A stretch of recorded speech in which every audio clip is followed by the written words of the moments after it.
Good numbing. Hello, YouTube, and welcome back to more Zenless Zone Zero.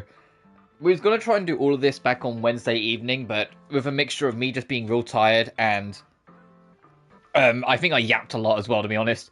We didn't get it all done. We're about halfway through. We're about to go on a date with Yeshin Guan to try and take her mind off things, and she's all dressed up casual, and she's currently in the Yumsha Sin, which we're about to go into to continue that. Off screen, the biggest thing I realized is if you just go to the mission, no, is it here? This and click something else, you can just do whatever you want. You can change the time again. You can go hang out or whatever. Like you're only locked into like the mission time of day and shit when you're on the objective. So it let me just carry on with all the other stuff. The two events that are currently ongoing. This one wraps up today, and the other one I still got a few chapters to go. I might show them off after we're done, depending on how long it takes us to do this. From what I can tell, we're about halfway, so it shouldn't take us too long. Welcome in. But we'll see how it goes. The second floor is bustling. What did you want to say? You want to head up and check it out? Let's go. Come on, over here. Come take a look. God, it's lagging so much with so many people here. The storyteller's voice resonates through the air with powerful energy. Soon, the tale reaches its climax. But listening carefully to the content, the protagonist of the story happens to be Xiao Guan. Is this gentleman talking about me? Let's keep listening together. The storyteller recounts Xiao Guan's tales at Yunquei's summit with great relish, words flowing like a river, as if they had been there to witness it all firsthand. That's an exaggeration. This storyteller's making it sound so dramatic with all those embellishments. This is so embarrassing. I'm dying here. Oh, right. Let's hurry and try these Omasfus cakes Sweetie mentioned. They'll sell out if we wait too long. Come on, let's go. The storyteller is still up on stage, talking up a storm, completely oblivious that the protagonist of his tale just ran off in a panic.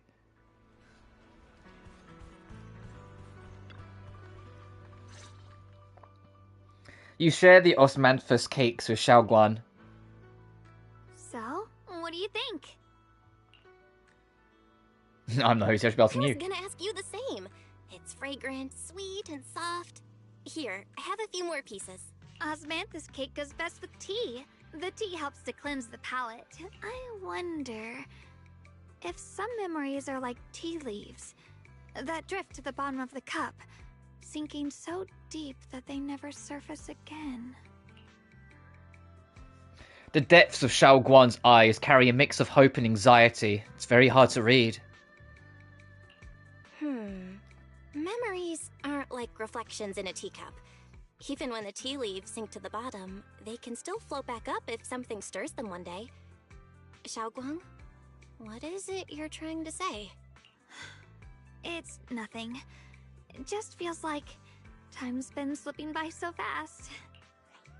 Miss, is the taste of our Moonvale Osmanthus cake to your satisfaction?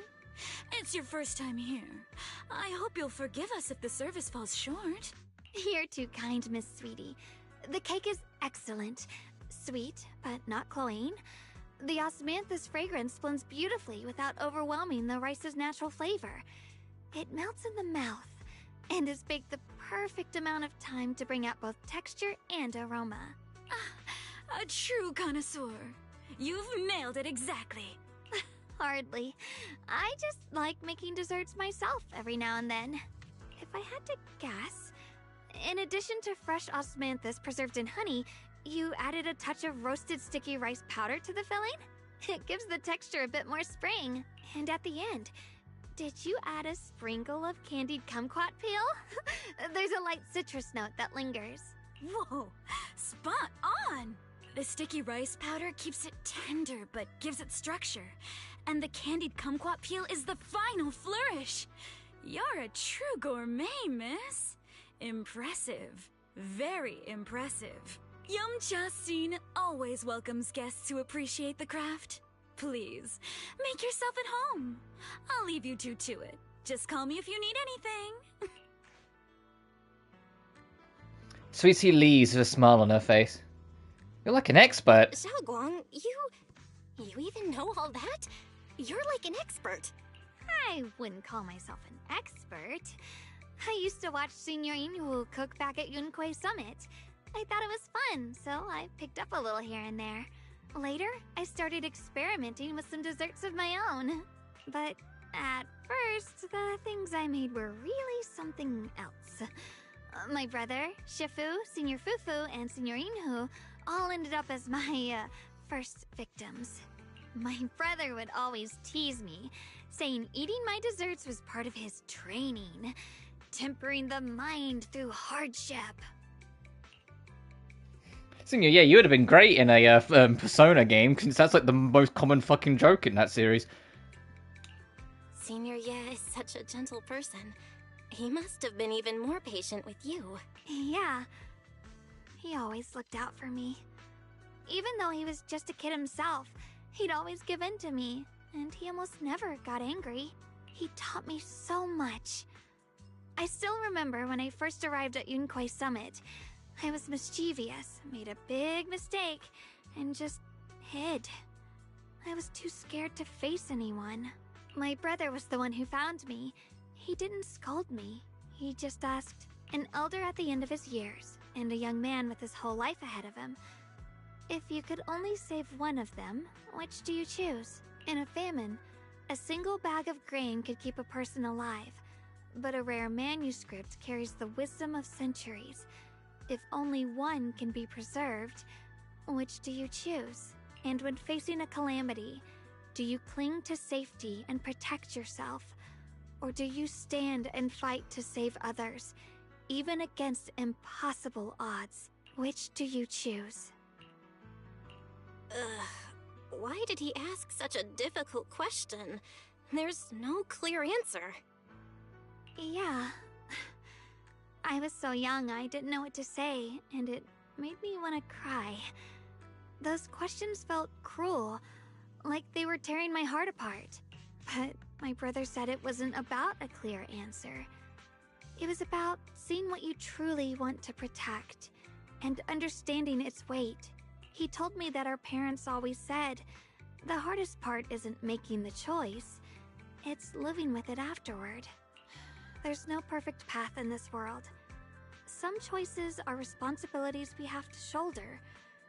When the time comes, be brave.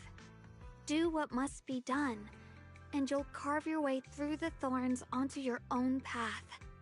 I didn't fully understand what he meant back then. I'm not even sure if I do now. He really put a lot of thought into what he said. I'm sure he'd be glad knowing you could reflect on it so calmly now. I trust him, just as he trusts me. Right now, my brother has his own reasons for what he has to do. And I have my own reason for why I have to find him. Sorry, I've been rambling again. I could listen to you ramble all day, my queen. Don't worry about it. You can always tell me these things. I'm your junior after all. Oh, at times like this, you feel more like the senior. I've got to do better as your senior, so you can rely on me more. Like you said, you're my precious junior, after all. Let's talk about something more cheerful. Is it just because you said my Everyone's precious working so junior? hard lately. Bruh, I wanted to hear that. Shifu, Dylan, Ningqian, you, and the others at Swabian Temple. I want to thank everyone properly.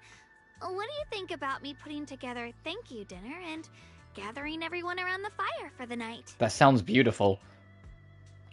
That's a great idea. Everyone's been looking forward to your cooking. I'll let Dylan, Banyu Shifu, and Ningqian know right away. Once Senior Song Tao and the others are back from their investigation, I'll pass it on to them too. Alright, it's about time I express my gratitude. Let's go! As Shao Guan and you leave Yumshasin preparing to head back to Swabian Temple. Over there! It's Senior Xingguan and Senior Songchao. Looks like we've got new intel. Come on, let's go check it out.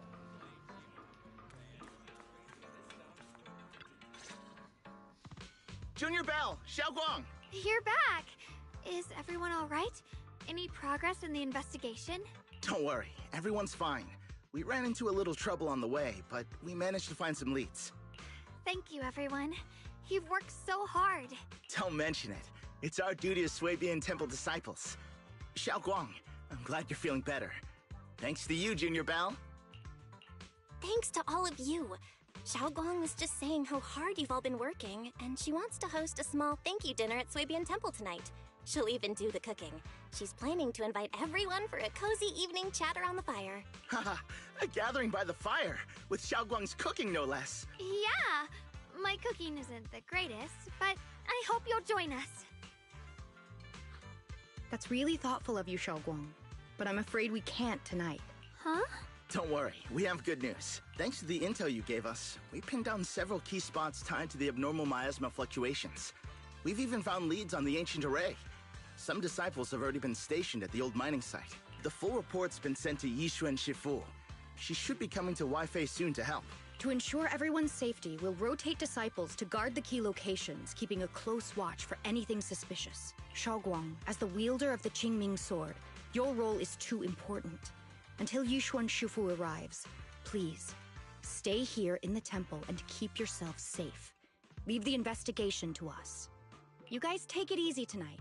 When this is all over, we'll celebrate together properly, okay? But Come on now, don't feel bad. This was everyone's choice.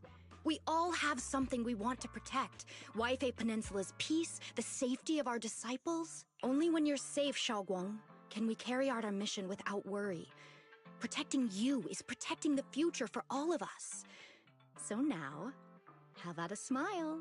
okay, I understand. That's better. We'll get Bowlion and go switch shifts with the others now. See you later. I don't think she's going to just sit around on her hands, though. I don't think she's that sort of person. Songxiao, Xingyuan, and Bolian head off full of spirit. Don't worry, Xiaoguang. We're finally starting to see some progress. That's a good sign. Yeah, let's head back too. I still need to figure out what to cook tonight. Xiaoguan takes a first step towards Suibian Temple, her back straight and steady. The setting sun casts a long shadow behind her, echoing the tangling feelings in her heart. Meanwhile, in an unassuming corner of Phalem Heights, Dylan and Shao are exchanging intel. Uh-oh. Here, the intel on Sarah. Grew up in an orphanage near a hollow. When the place got shut down by the city, she vanished for a few years. Then reappeared for a couple months before disappearing again. The next time she showed her face publicly, she was already moving under the banner of the Exaltists. Vanished for a few years? Here's where it gets interesting.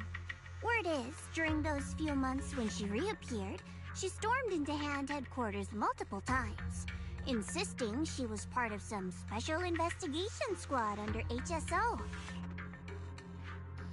She said every member but her was wiped out in an accident. But Hand said no such squad ever existed. No record of her anywhere either. Huh. A ghost squad that doesn't exist? When you spend your days fielding customer complaint calls, little stories like that are the highlight of the shift. And stories like that always go one of two ways. Either the woman lost her mind, or the squad's whole purpose was to be buried from the start. So you think there's something fishy here too? It's just a guess, and I wouldn't dare spread anything like slander against the city administration. Besides, this information doesn't really help us with what we're trying to find out. Fair enough. A woman forever without a place to belong, falling into some delusion's embrace. A textbook tragic story. Nothing worth dwelling on. What is worth our attention is the creator she clings to. More and more signs point to something hidden in the hollow that we don't understand yet. I've already reported to the boss. We'll just have to wait for orders before making our next move. Oh, I need to remind you of something else. The higher-ups know about the abnormal miasma fluctuation too. They don't want Wi-Fi Peninsula destroyed. There's too much value here. Which means this mess is also part of your job now. Those old minute tops really know how to hand out impossible missions. This was supposed to be a simple recovery job. Without me even realizing, I've been saddled with another thankless task. I've already found out that the array described in the ancient tome dates back over 100 years, built to suppress miasma. You're welcome, by the way. The array works by absorbing miasma. You just need to pour a large amount of ether energy into the core. But what most people don't know is, to keep the ethereal sealed inside from breaking loose, the array raises a barrier that traps whoever activates it. Which means anyone who becomes the key is essentially sacrificing themselves. Ye Shi-Yuan's parents once investigated the array, and he knows far more than his sister. Now, it seems, the secret lies deep within the old mining site. Could Sarah be planning to make Yi Shi-Yuan the key? It's not impossible.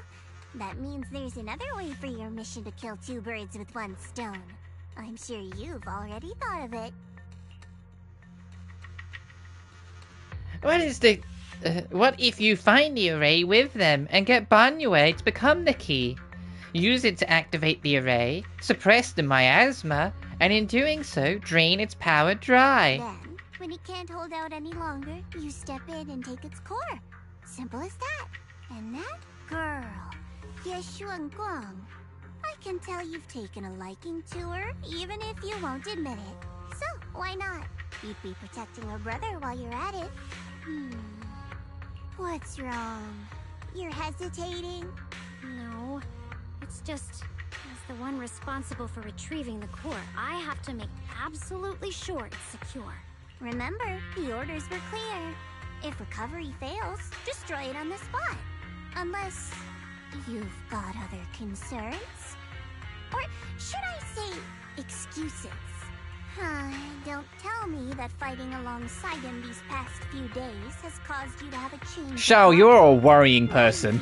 That you are up to something all the time. You are not like this little happy-go-lucky bunny. You are a menace who's got schemes. Sympathy? I don't waste sympathy on living humans. Let alone on a killing machine that couldn't even pass a forbidden fruit test. Exactly. A killing machine. Whatever name it goes by now, it was created as a weapon of indiscriminate slaughter to suppress the miasma. Its nature won't change. Dial in.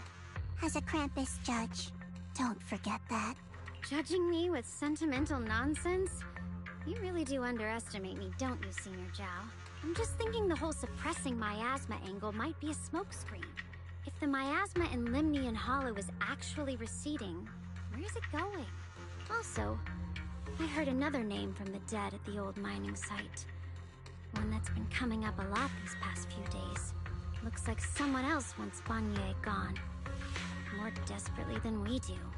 What do you mean? Who? That's a secret. For now, though, I won't let I won't let him die so easily. Not until I figure out who's trying to use us, at least. If we're going to dispose of him, it should be on our terms. As for Banyue's truth that I'm after, I'll give him a final choice. One with no room for lies or cover-ups. Not long later, Dylan comes to a decision after receiving the invitation to the fireside gathering. As the evening falls, lights flicker to life across Waifei Peninsula. A very concerning person, I feel like. Also, hey dude, hope you're doing well. In Swabian Temple's courtyard, the fire burns bright. The smell of food is filling the air. Banyue, Dylan, and others slowly arrive. Shao Guang's thank you dinner is about to begin.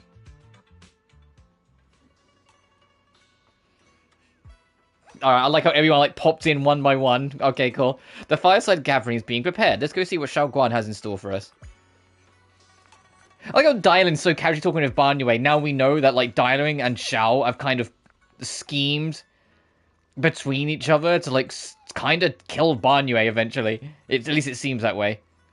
I have 2 new bang boots. Alright, cool, Alistair. And doing alright considering missed to be my 140. Wow. I haven't heard missed in a while. Feast and prep. Oh, yeah, right. I forgot that kid in the blue. In between, the Bang Boo and Wise, like, he's, like, super not trustworthy as well, but, like, we technically don't know that, but we, the audience, do. Speaking of trophies, my trophy level hit 500 during yesterday's stream, which was kind of wild. And I was like, oh, I hit a milestone. Oh, it's one of that. What do you mean 500? Uh-oh. So you Mist and Riven got trophies? Damn. Well, you Mist and Riven. You're shooting me back to like like many a year ago. Yeah, I've got something like 10,700 trophies. Now, and I saw that, and I was just like, ooh. Ooh. Like, I did the maths, and I think it was like, on average, over the course of a decade, I've averaged like 3 trophies a day. And I was just like, ooh. Ooh.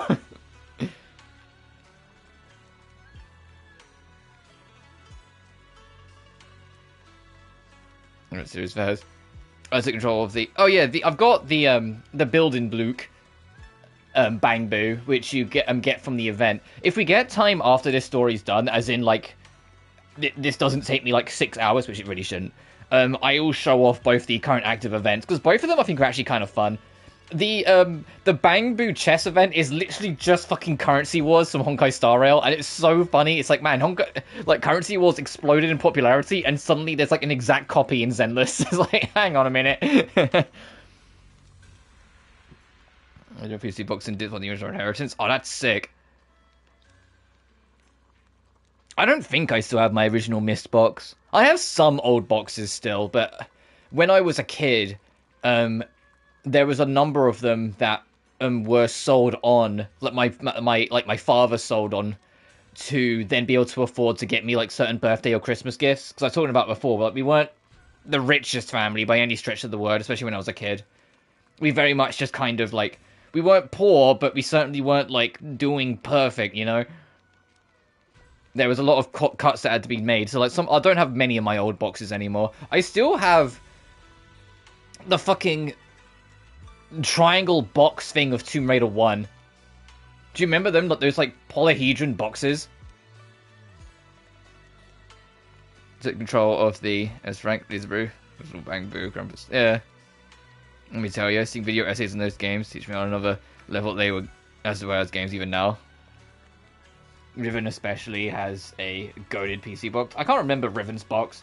I know I used to have Mist's box. I used to have Mist's box. I used to have the original Marathon, not the new Marathon, like, you know, the extraction shooter that Bungie's making now. The original Marathon from the 90s, like Marathon 1's box.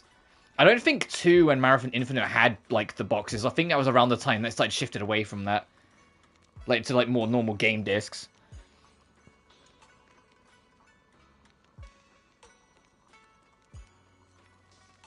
So, but, yeah, we've known about that. I keep up with Shift Up, the company, since you brought it up, Stellar Blade getting a sequel. I keep up with Shift Up, the company, and we've known about that for about a year now. Because it was in their stock meeting. They had a stock meeting, and it's, like, Project Spirits is in their next, like, fiscal year, which is, like, their new open world game that they're working on. And then the next fiscal year after it, Stellar Blade 2 is in it. And that's how we found out that Stellar Blade 2 was in the works. They're currently hiring for it, though, so we'll see. Because not every member, but from what I can tell, a good chunk of staff for Stellar Blade 1 moved straight along into the Project Spirits game. But yeah, Stellar Blade's soundtrack was phenomenal. It's my favorite soundtrack in a very long time. I love that fucking OST.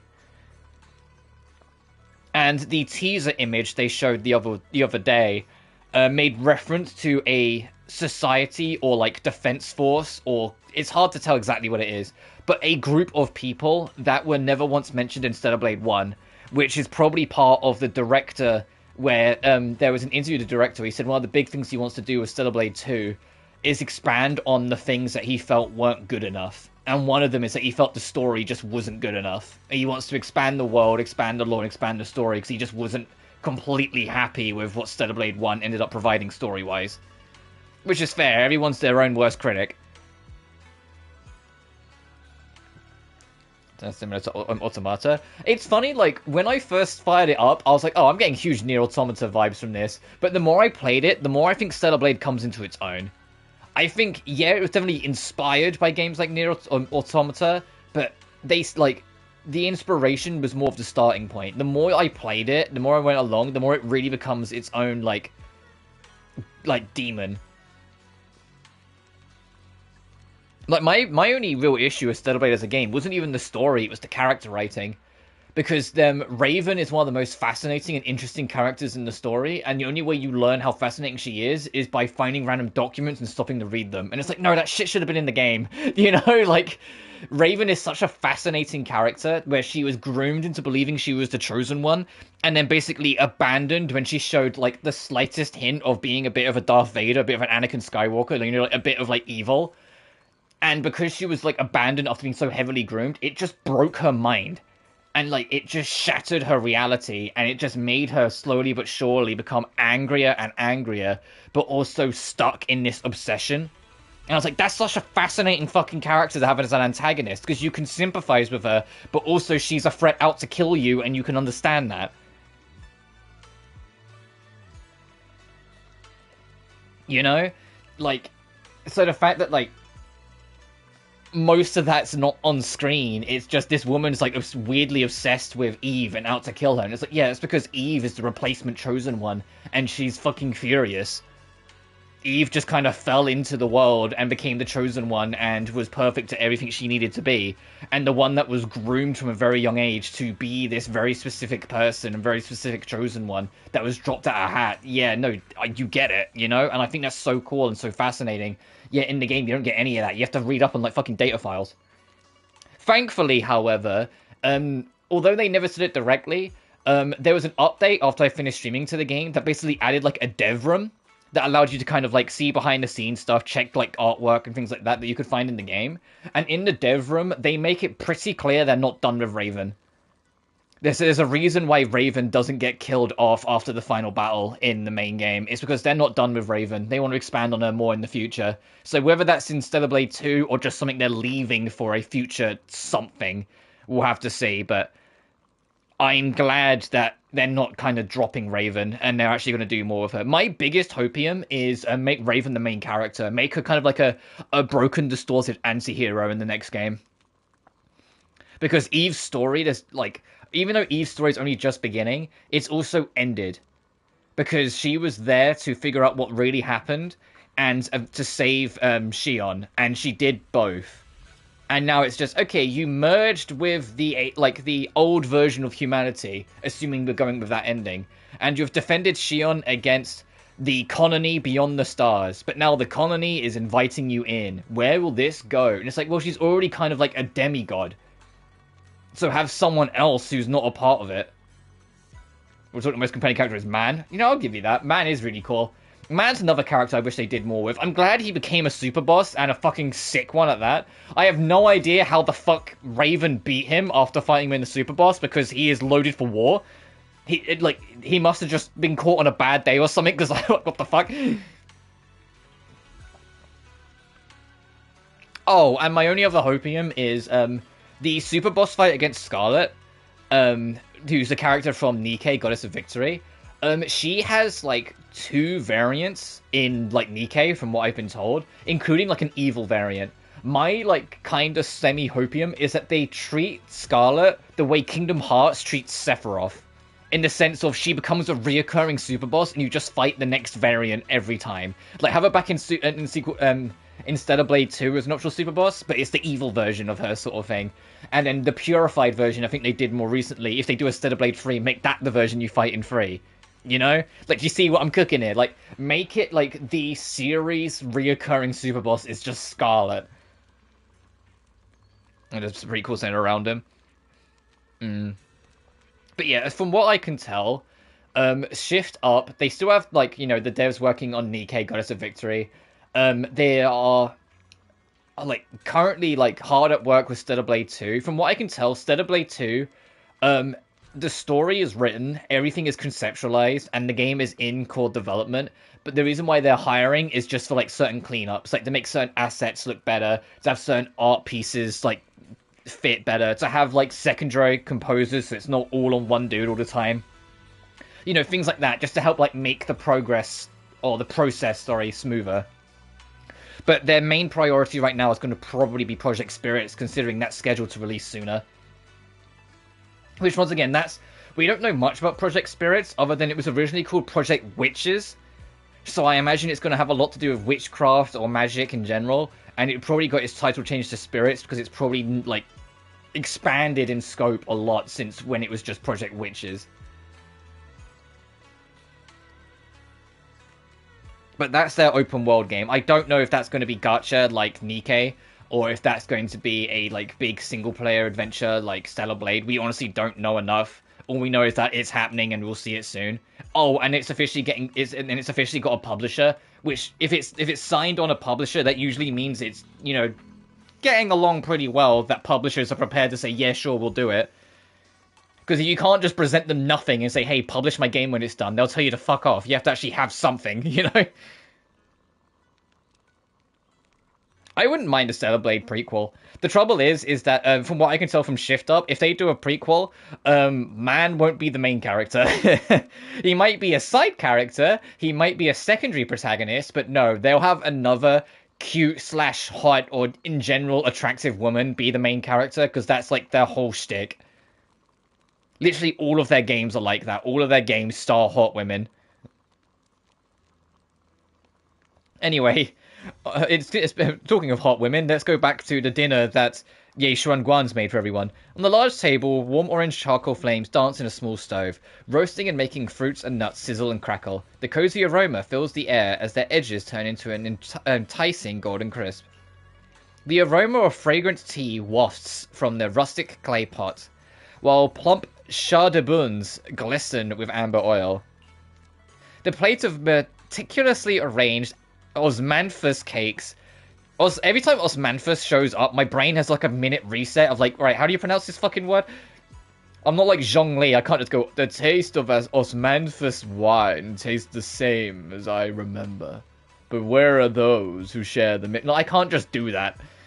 Stand like a quiet gesture of thoughtfulness, especially captivating to the eye. Please, come this way. Oh. You're the boss?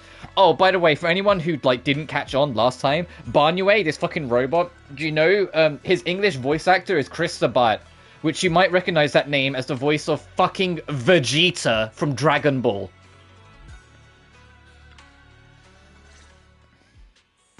There's something I want to discuss with you. What is it, Banyu Shifu? It's Xiaoguang. She has a lot on her mind. By hosting the dinner tonight, I fear she's already come to a decision of her own. The abnormal miasma fluctuation is strange, and the road ahead will likely be perilous. I don't want to see her walk into danger. She seems to place great trust in you. If it's your advice, she might listen. Could I trouble you to speak with her again and persuade her to stay here in the temple and keep herself out of danger? Yeah, everyone wants That would be the safest Ye course. Xuanguan to stay here because she has this ultimate cursed sword in her keep that drains your mind, body, and soul every time you touch it. And she's the one that's been entrusted with it. So they don't want to go out fighting. It's like, hey, let's try and do everything in our power to stop her from using the blade that will literally start killing her the moment she makes contact with it.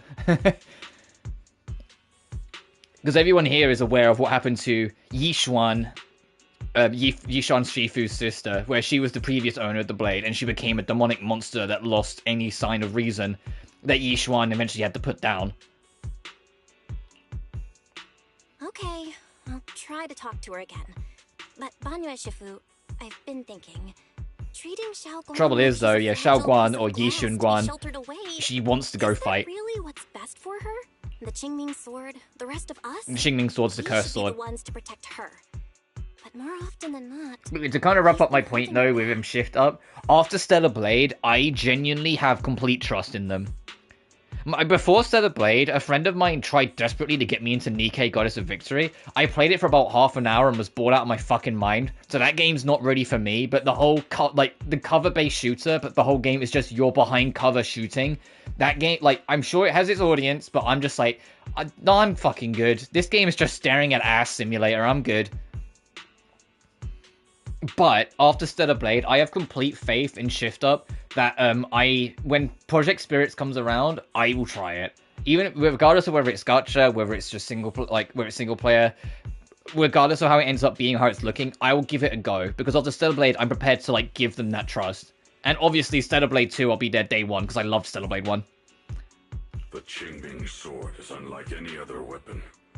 Speaking of, we're only like a week or two away from the Game Awards now, so Shift Up's next game could show there. There's a lot that could show at the Game Awards.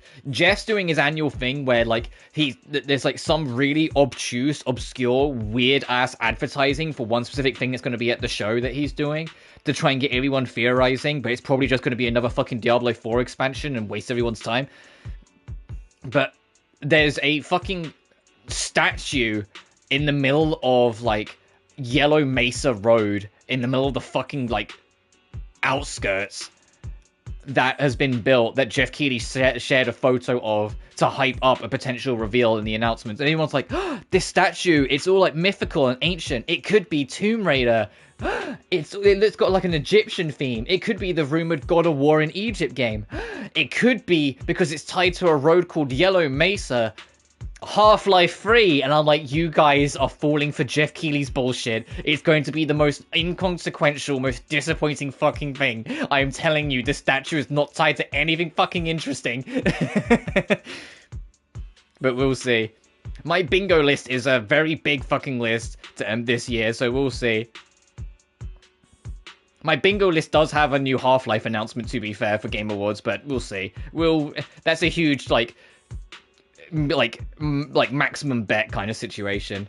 My whole bingo list is a maximum bet. I've got the new Tomb Raider on there. I've got Splinter Cell Remake being properly shown off. I've got Half-Life. I've got fucking Final Fantasy 7 Remake Part 3. You know, I've got like a lot of stuff on my bingo. It's probably not all going to get announced at Game Awards, but hey, we can have fun.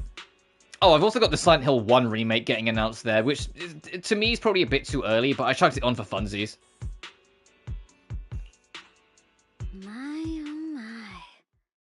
What a touching request. With a voice laced in barbs and a half smile that doesn't reach her eyes, Dylan cuts into the conversation. But tell me, Banyue Shifu, don't you think your words sound especially cruel when talking about someone your algorithms once deemed as expendable? While you stood by and Dylan immediately like, yeah, tell me, Banyue, about how in your old coding you would have got people killed because that's how you were originally designed. Fuck the person you are now because she's trying to justify the fact that she's basically been sent on a hit mission to kill Banyue eventually. Looks like you didn't know that yet, huh, Proxy?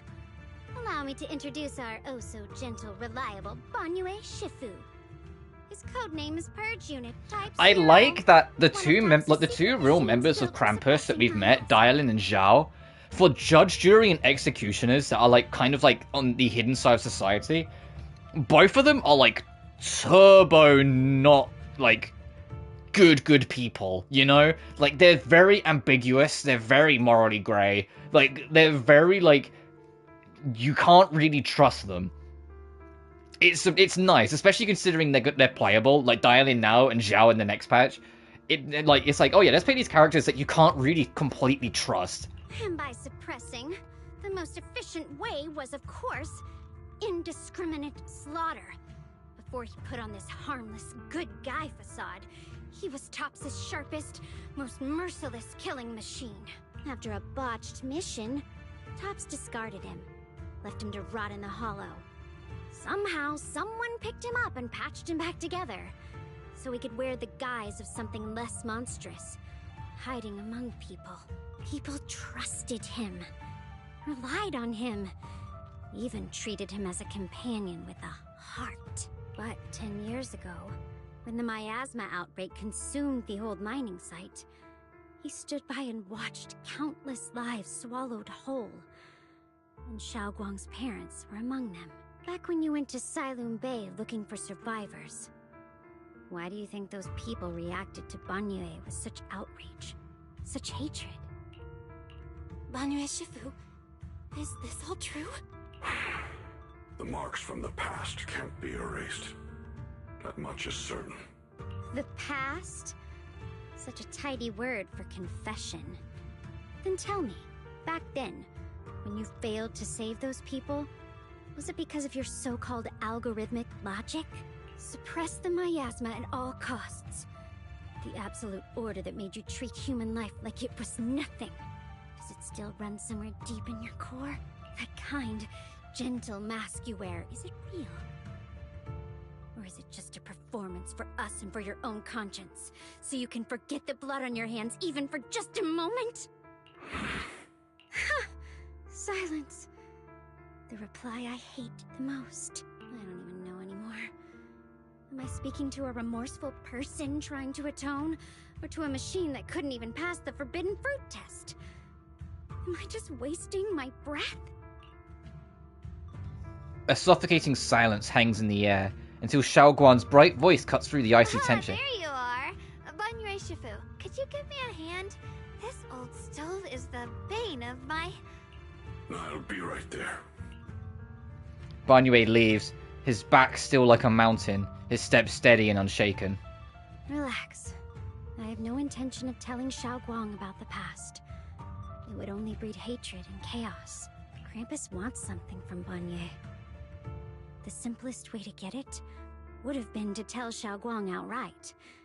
Let her despise him, resent him, or put him to use. Make him the key. Key?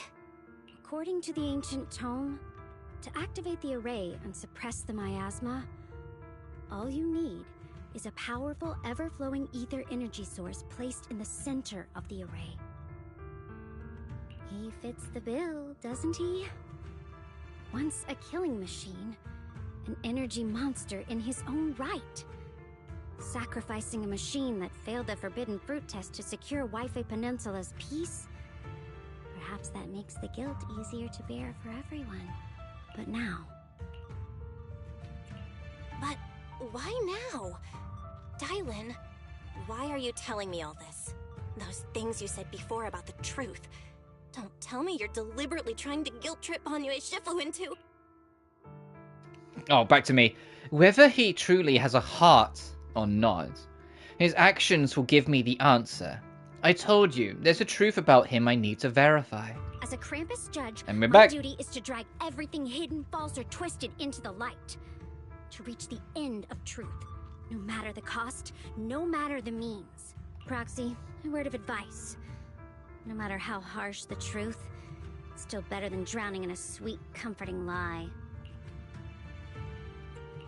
You're not wrong about that. But Dylan, why not trust what you've seen and heard yourself these past few days? How can you be so sure that the things you've just revealed aren't distorted versions of the truth, carefully crafted to serve someone else's agenda? What if the path you're walking is just a detour? One laid out by others to lead you to their version of the truth. You're not as naive as you look, Faithin. I'll keep your warning in mind. As for Banyue, don't worry. I won't do anything before the final evaluation is complete. That scrap heap can remain as Banyue Shifu for now. What Banyue and Dylan just said, I need some time to sort through all this. I should probably talk to Xiaoguan about her own sitch first. Oh, Xiaoguan, you're not dressed casually anymore. I only just realised.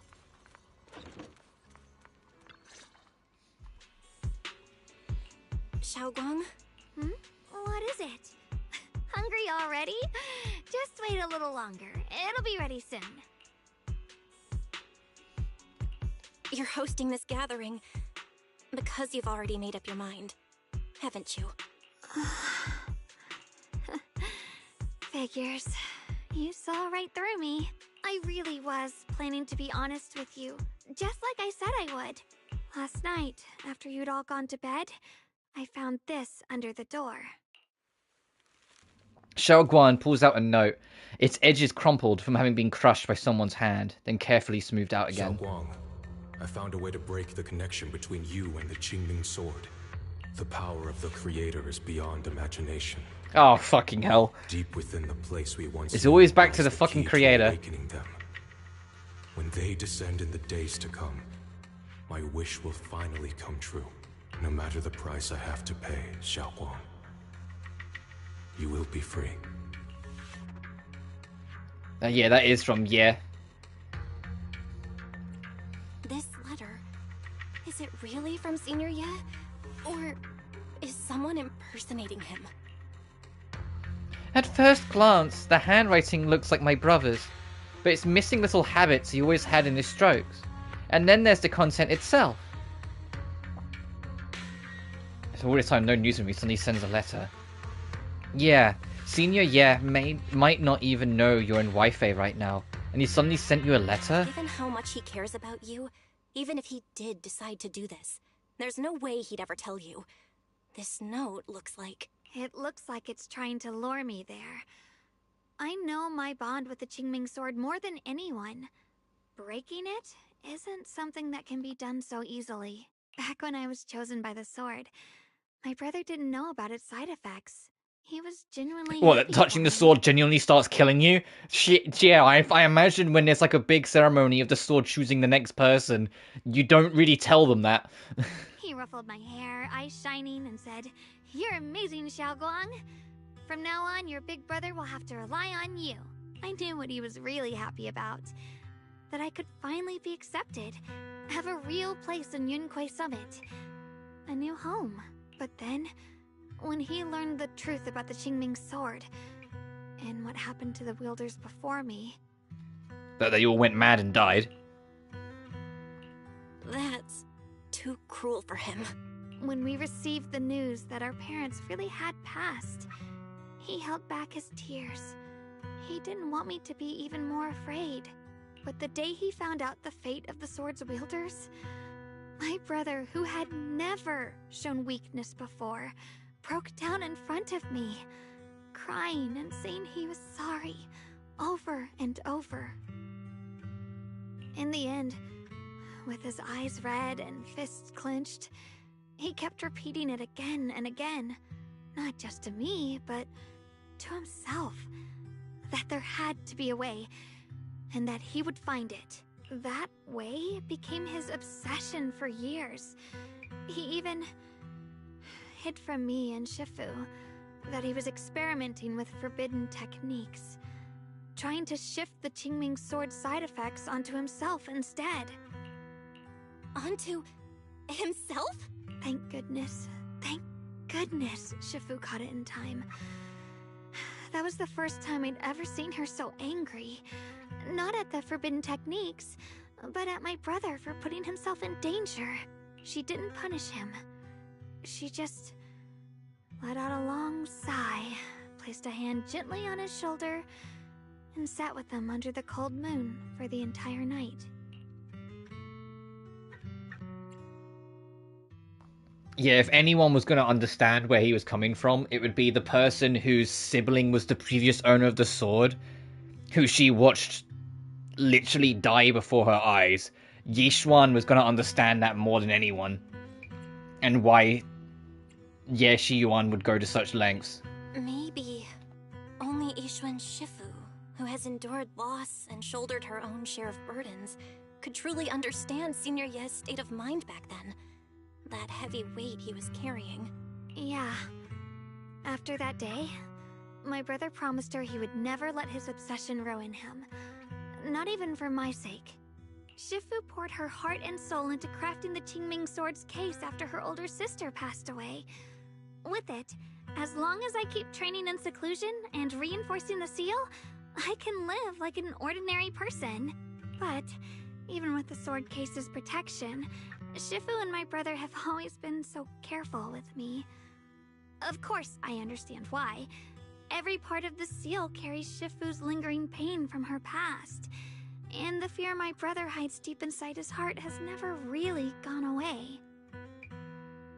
That's why, this time, I have to go. My sanity tells me that even when despair first struck, my brother never thought about sacrificing others for my safety. He tried to shoulder the side effects of the Qingming sword himself. I don't believe that the person who made that choice back then would now throw himself into the creator's arms just because of me. So there must be something else he's trying to do. Mm-hmm. I believe in Senior Ye too. But I can't stop the terrible thoughts from... I don't know, guys. Have creeping you into my seen what head. Senior Ye looks like right now? He looks like fucking Blade from Honkai Star Rail. Unironically. Trap or not, a path of no return or not, I can't let him face that danger alone. I have to stand beside him. I know it's reckless and dangerous. But with you, I don't always have to be so sensible. I want to choose my own path, to take on the responsibility that's mine to bear. So, since you can't stop me, hide it for me one more time, please?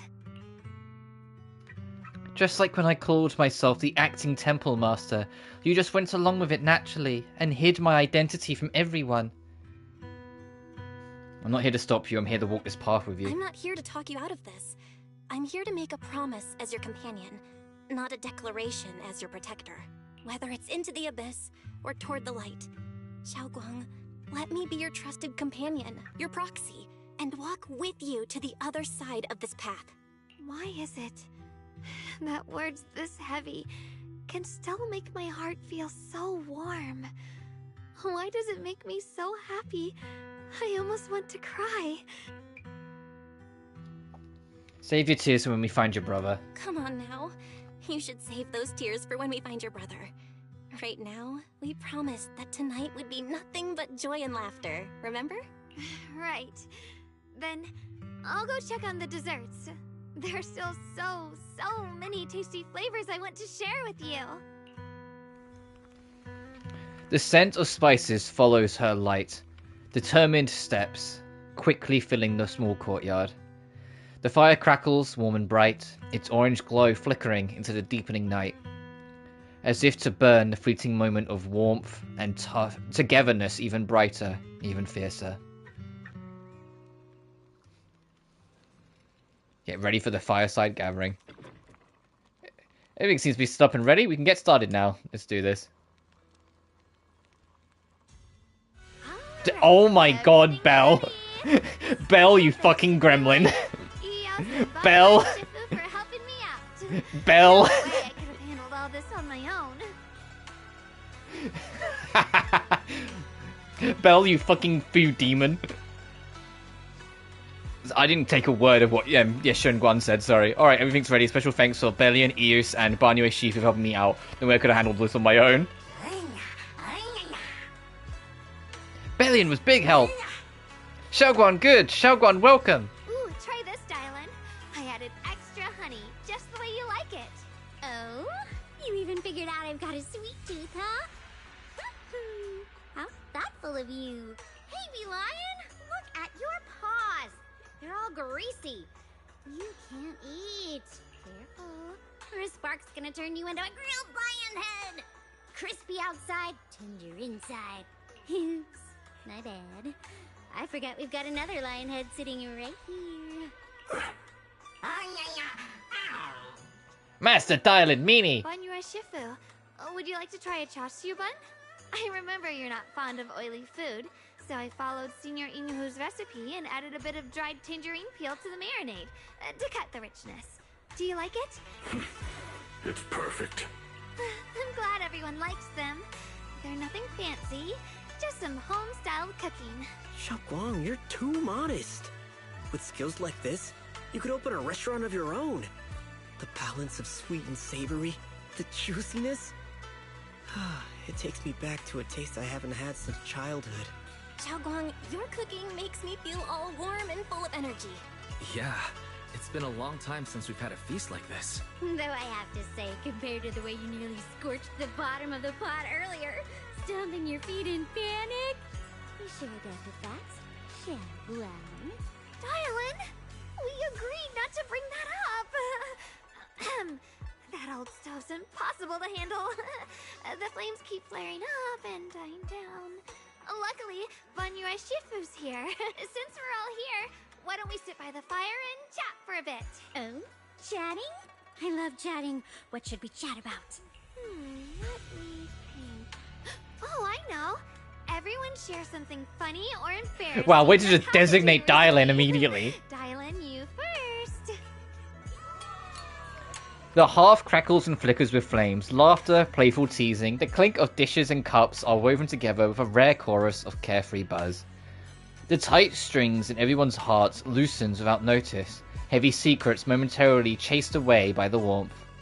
Time seems to stretch in the glow of the fire, flowing quietly in its simple purity, until, as the laughter slowly fades, they look up and realize stars have filled the sky. Wow, look. After all that goofing around, the stars almost look brighter, don't they? One year, my brother, Senior Fufu, and I went to release lanterns together on a mountain behind Junkui Summit. It was a blustery day, and the wind was so strong we couldn't even get the lanterns lit. I remember stomping around in frustration. Eventually, I just tossed the lantern aside and lay on the grass. But when I looked up, I saw the starry sky, each star shining brighter than any lantern. My brother said that the stars are the best kind of lantern to carry your wishes. I wonder, what did I wish for back then? Feels like it's been ages since I had a moment like that. No thoughts, no worries, just gazing at the stars and having a quiet conversation. Everyone listens silently, with the crackle of flames the only sound breaking the silence. Meanwhile, the Xingming sword case shimmers almost imperceptibly under the starlight. Imperceptibly? Jesus Christ, that's a word. Choices. Such cruel things, once made, they're like stones cast into a lake, ripples pushing you forward as they spread. Looking back, those ripples already turned into a tidal wave. There's no turning back now. Nin Xuan seems a bit drowsy, mumbling incoherent, fragmented words under his breath.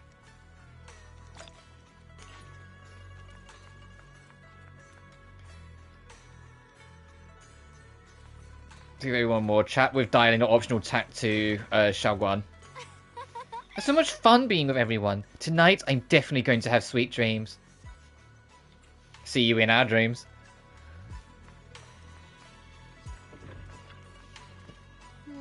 Finally, some peace and quiet. No endless customer complaints, no paperwork, no urgent messages, and none of those voices. Just sitting here, looking at the fire, gazing at the stars, listening to chatter. Just chilling like this? Yeah, not bad at all. Dylan's expression held an unusual calmness. Seems like the perfect moment to ask those questions she'd normally dodge. Since it's so much trouble, why do you still like being a customer service rep? Because it's fun watching people get tongue-tied when I fire back. And because when talking to a living person, no matter what I say, I always get a response. It could be an angry demand, a helpless sigh, or even a dumber follow-up question. But whatever it is, it's at least some kind of response. Unlike in the Hollow, where you can only listen endlessly, where you only listen, endlessly listening to those voices of the dead. Listening to their resentment, their regrets, their pleas, but they're forever unable to truly respond to anything, or accept any true response. No matter how much you say, what you say, it's just like a stone falling into a deep well. Not even an echo can be heard. That feeling, after a while, makes you wonder if you've become part of the silence too. Alright, it's getting late and cold. Time to go home. Finally got some peace and quiet. But it's about to end, huh? Tomorrow's going to be another troublesome day, huh?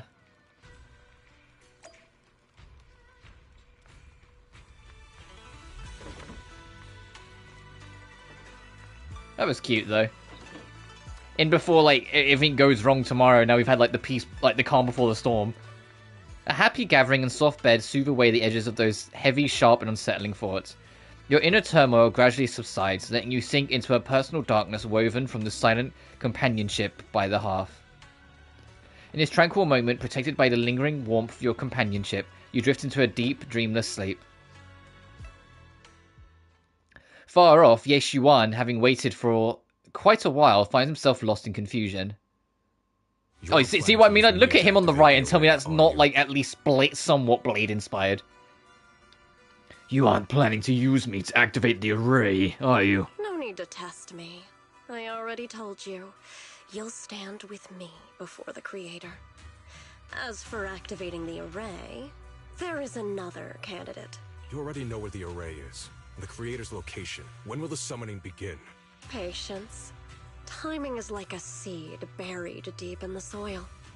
You can't simply will it to sprout. It needs the appropriate nourishment and the right season to break through the earth. So we wait. Wait until the keys chosen by the Creator are all in place.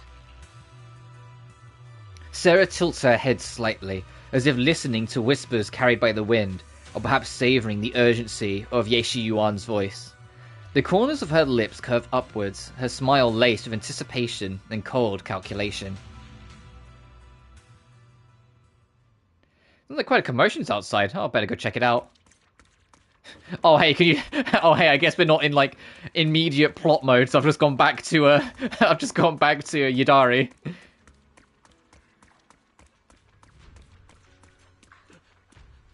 Uh-oh. Sarah and the dude. Yeah, Sarah's one of the big bads of the story, and Yeshi Yuan, that's the brother that we're trying to save. But like, come on, he's like Blade as fuck in his design and temperament. And I kind of get why he's got such a dark design, is because his sister, you know, the girl that's on the left side of the screen, Xuan Guan, her colors are all white and bright. It's yin and yang. It's literally yin and yang between the siblings. Senior Songchao. Senior Songchao? What's going on? We'll get you patched up right away. But I hope, I really hope, Sarah, I think they'll hold off on for a while if she's ever going to become playable. Because she's, like, so, like, story important. But Yeshi Yuan, the man of darkness, or it's Blade 2.0, I really fucking hope he becomes playable as well. I really think he will, like, be cool if he becomes playable. No, don't worry about me. Listen, last night, sometime after midnight, the miasma at the old mining site suddenly erupted. The other disciples are all trapped there now. Many of them are severely wounded. Belle, we don't have time to wait for Shifu and the others. Got it. Then let's get going. Wise, we'll leave Senior Songchao to you and B-Lion. I know it's pronounced Bo-Lion and B-Lion, but every time I read it, it's just Bellion and Bolian. Okay, Eos be waiting for you. I'll go tell Banyue and Dylan. Remember, Belle. Xiaoguang needs to be careful with the sword. Yeah, don't use the Xingming sword unless absolutely necessary, because it does slowly kill you the more you hold it. Relax, Junior Wise. I promised Belle I wouldn't break the seal lightly. Don't forget, I'm pretty strong. Even without the Qingming sword, I'll do my best to keep everyone safe. This is the perfect time for me to show how reliable a senior I can be. Before you step out of Swabian Temple, Dylan comes rushing in with more news. I know most of what happened now. The issue is, I can't reach Banyue. Huh? Could Banyue Shifu be planning to face everything alone after what Dylan said yesterday? Ning Qian's also missing. Yeah, Ning Xian, I think, is like a double agent. I don't trust him at all. That kid, like, no, that kid's up to something. Confirms my suspicions. Something isn't right. Your suspicions? What did you dig up this time, Dylan? Remember when I told you that I heard a familiar name among the voices of those dying in the mine's old residential area? That name was Ning Qian. Ning Qian? Were his relatives among the victims back then? Hello, is that Andy Solar? Is that how you pronounce it? I hope you're doing well, buddy. When the disaster hit the old mining site, Banyue left many to die, including Ning Qian's sister. Those Banyue turned away. Roxy, there's no point in hiding anything from her at this point, right? Xiaoguang, this is what happened. Is it going to fade to... Yeah, I knew it. You tell Xuan Guan about what Banyue did all those many years ago. So, Ning Qian concealed his past and joined Banyue's school to get close to him. I found out that he contacted Sarah before he first met us. Oh, so I was right. He is sus. It was pretty fucking obvious. Was about to go cold. That's Sarah. She must have used the hatred in his heart to strike some sort of deal with him. Us meeting the Exaltus remnants, discovering the ancient tome, and learning of the array. None of that was random. Looks like that woman has been secretly orchestrating these seemingly logical events. I got an investigation report on Ning Qian this morning. He said goodbye to his neighbors and friends at the martial arts school. The way he spoke made it sound like he was leaving on a long trip and might never see them again. Never see them again? Does that mean he's out to take revenge? That seems to be the most likely possibility. The recent miasma eruption that led Banyue to investigate was probably meant to lure him into opening the ancient array. So that note I received? Was trying to exploit Banyue's guilt. Was it a setup to exploit Banyue Shifu's guilt towards Xiaoguang and the others? He tried to keep her safe and stop Senior Ye from activating the array, which made it the perfect bait to draw him in. That's just the tip of the iceberg. I suspect the array and the ancient tome, and even the part about the key to quell miasma, were nothing more than tricks to keep him chasing. It might all be Sarah's handiwork. Think about it. Using powerful ether energy to activate the array and purify the miasma? If the array is used to absorb a large amount of ether energy and miasma, then where will all that power go? The miasma in Limnian Hollow is abnormally receding. Where is it flowing to? What else is behind the residential building in the mines? Oh, and it's back to me voicing. And that voice in the hollow. We still don't know why only Banyue and I could hear it.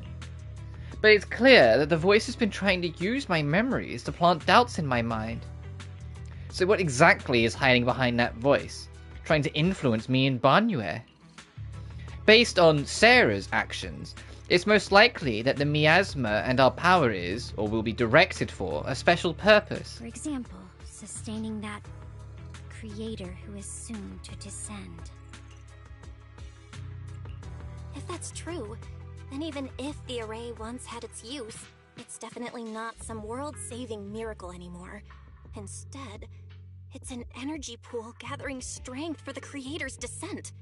As for Ning Qian, no matter how much he knows about what's actually happening, he's already become someone else's pawn. I know I don't have the right to forgive Banyue Shifu on his behalf, or erase the hatred he carries in his heart. But even if I don't remember him as a child anymore, I know from the time we've spent together that the kindness he showed us was genuine. So, what about you? As things stand, what do you think of Banyue? Have you made up your mind? My mind was already clear. Ever since we left the Hollow and stepped on the bridge that connects my old home to the outside world. Amidst all the chaos, that figure silently rushed out, carrying my brother and me over the bridge. The only hands that we could reach in that terrible abyss. The only person who held us, as sturdy as a mountain, was Banyue Shifu. Huh? Xiaoguang, did you remember something? Yes, Banyue Shifu never mentioned it. He saved my brother and me all those years ago. He looked after us, sent us to Yunquei Summit, gave us a better home. No matter what kind of past he carries on his shoulders, or what strict cold rules he adheres to, how could I erase such kindness? And now his guilt has driven him into danger for us again. Dial in, Belle. I'm going to bring Banyue Shifu and my brother back. Now that's the spirit of the Qingming Sword's successor. If you're set on dragging them back from the abyss, then let's get going. Before that scrap heap gets turned into actual scrap, and before your brother and Ning Qian make any irreversible mistakes. Tylan! Well, good person's a bit of a stretch, but still. I knew you were a good person. Alright, stop it, you two. She's just slightly morally grey, but she does still have the best interests at heart.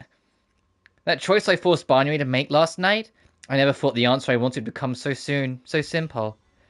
Using truths whispered by the dead to expose the lies of the living. That is the standard by which I enact judgment.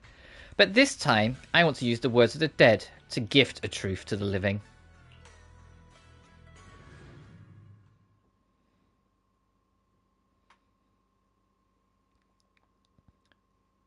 Look at the hint in the corner. Barney gazes at Nin Quarton for a long time.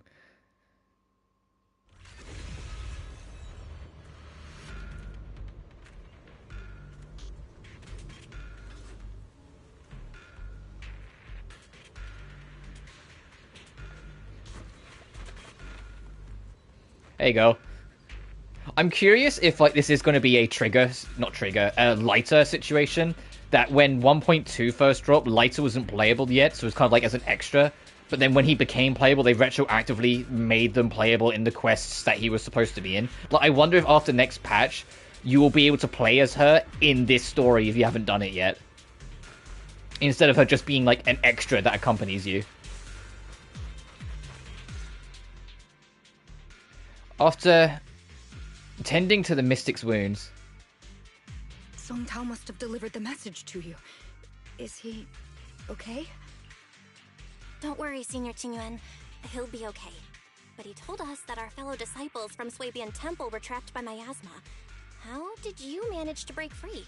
It was Bangyue Shifu. Somehow the sealed gate was opened last night. Some disciples went in to explore, but shortly after, a wave of active miasma came and swept everyone away, leaving us trapped in different places. Later, just as we were about to give up hope, Bangyue Shifu came and saved everyone. After he found a safe place for us, he turned and went in deeper. From the look on his face, I could tell that it wasn't just a spur-of-the-moment decision. He seemed as if he had long made up his mind to go in there. Did he say anything before he left? He said that human forces could no longer stop this chaos and that he needed to find another way. So he went to investigate the source.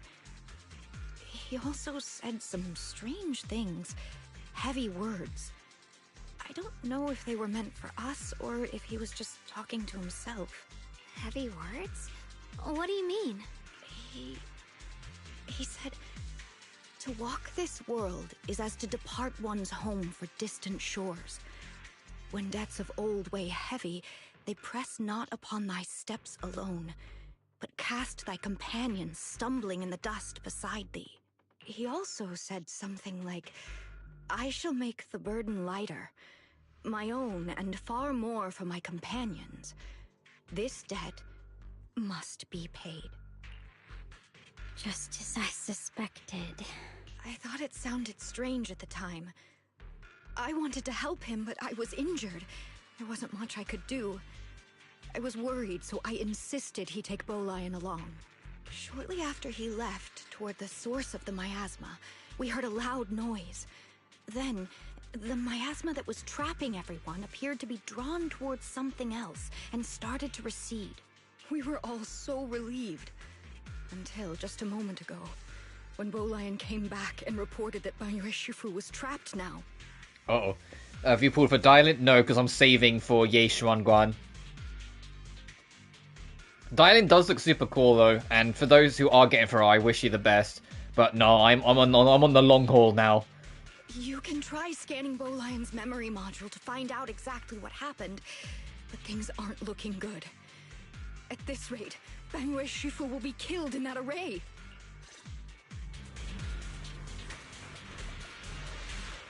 You perform an emergency scan of Bolion's memory module.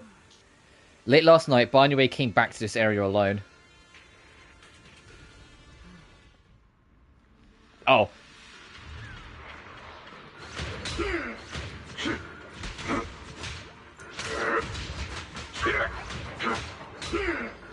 God, yeah, he has a point counter. You can just do this and just counter.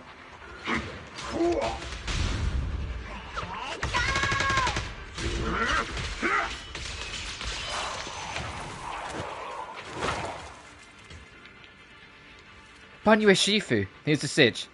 Xing Yuan explains the general situation. Does your boss want to go for Banyue? You know, valid. This chaos is beyond human control. We need to find another way. I will seek out its source to save everyone. Banyue Shifu, those of us who remain here are too injured to move. Please take Bolion with you. Having him assist you would put our minds at ease. Alright. Being a Bangbu from Yongquei Summit, I'm sure it will be able to find its way back to you by itself once this is all over. Wait, Bolion will be able to find its way back by itself? To walk this world is as if to travel distant shores. When debts of old weigh heavy, they press not upon my steps alone, but cast my companions stumbling in the dust beside me. For myself, and even more so, that my companions may walk lighter, this debt must be repaid. Sorry, that is genuinely as deep as I can make my voice go. I can't reach Chris Sabat levels, I'm sorry. Only Chris Sabat can do Chris Sabat level deep voice. Back when I was doing my duty around here, parents would often voice their concerns about mischievous kids sneaking out to play at night. For their safety, special locks were installed. Only adults know how to open them. This must be something he heard in his youth and never forgot. We rarely came here back then. We must make haste and check the area for anything suspicious.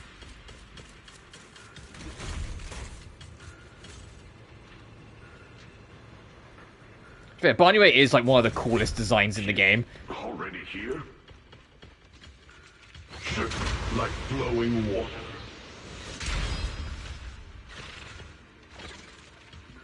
Banyue Shifu, I knew you cared about the Mystic's safety and would come here.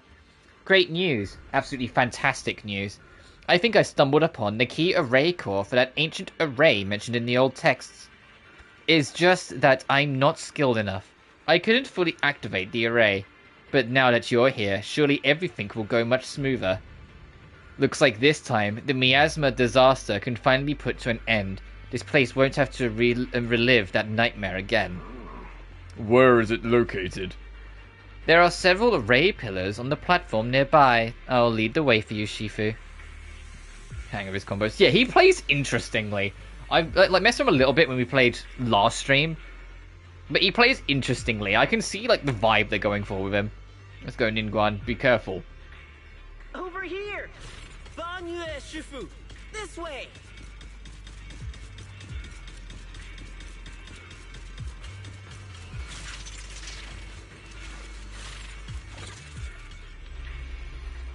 The array core is ancient, and the patterns carved into the pillars shimmers with an undying will to protect. Standing in the center, it's almost possible to feel the long dormant earth pulsing in agony, urging the activation of the array. Upon attempting to guide and fully activate the array with his own ether energy, a cold malicious will suddenly counterattacked. Fall back behind me!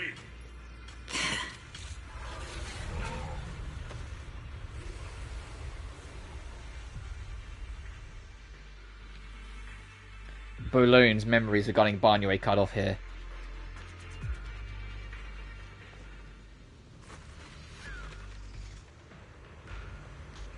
The array has been activated and is continuously channeling miasma. It seems to be effectively absorbing and suppressing it. Banyue Shifu is trapped in a miasma sphere of great evil, and even though my training is advanced by leaps and bounds today, I still can't see the two of them. Alas, what a tragedy. Banyue seemed to know what Nin Quan was up to, but he still went ahead and activated the array. Indeed, you should hurry to save Banyue Shifu, and take Bolion with you this time as well.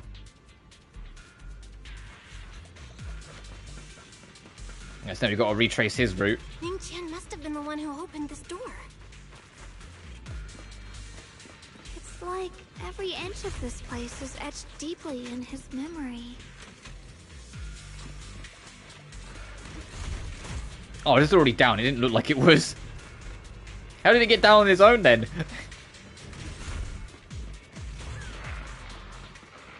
Dial 1 for complaints. Dial 2 for a chat. If you spot an ethereal.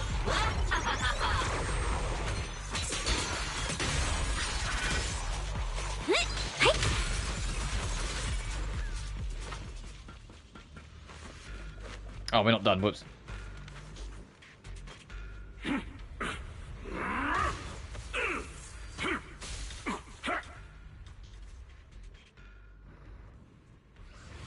At this moment, the array is engulfed in chaos as ethereals come rushing out like a tidal wave. Ning Xuan's eyes burn with rage. His crazed words are filled with pure pain, despair, and twisted pleasure. Enough! Stop dragging this on, Banyue! Stop! It's over for you! How pathetic. How long do you think you can keep up that heroic act? Stop pretending you're a savior. Look at you! Look at the monster you become! Can't you see? Stop fighting! Just let me die here! We can both die here! You should watch me die. Just like how you watched my sister struggle on the brink of death all those years ago. Why are you still playing the merciful saint? I've waited 10 years. 10 whole years! And now the day is here. You don't deserve to save anyone! And you don't deserve to let me live. She was the one who saved you back then. So why didn't you save her? Why? Why? These 10 years. Every single day I kept thinking, if I hadn't stormed out that day, if I'd stayed, maybe my sister wouldn't have died alone like that. My life should have ended here 10 years ago. I've been waiting so long for this day. Since you'll be dying with me, then so be it. Guess I can finally avenge my sister. And give myself some closure. Banyue's heavy footsteps create a deep crack in the ground, like a lonely mountain peak covered in scars and bruises, but standing tall and unwavering. He tenaciously protects Nin Guan and the air behind him. His fists swing in a frenzy of energy, every blow hitting like a tsunami, blasting the oncoming ethereals to dust. It's as if Banyue cannot feel the scratches and searing energy marks on his metal frame. The depths of his eyes glisten with a sorrow that pierces his soul, and a resolution that has long known his ending. His low, hoarse voice rings out like echoes in a deep valley, piercing through all the glamour, every word imbued with immense power. Ning Chen, I shall repay this debt with my life. Yes, your life is not a bargaining chip. You still have a long road ahead. Go and live. Live and see the world that your sister never saw. Banyue's burning resolve, his determination to atone for his wrongs, and his deepest and most powerful fires bent on protecting life began to erupt. He abandons any defensive stance. Every remaining bit of energy, every fragment of existence in this machine on the brink of collapse is fully channeled into his fists. The array base has been destroyed, and now the suppressed miasma has been released. What a pain.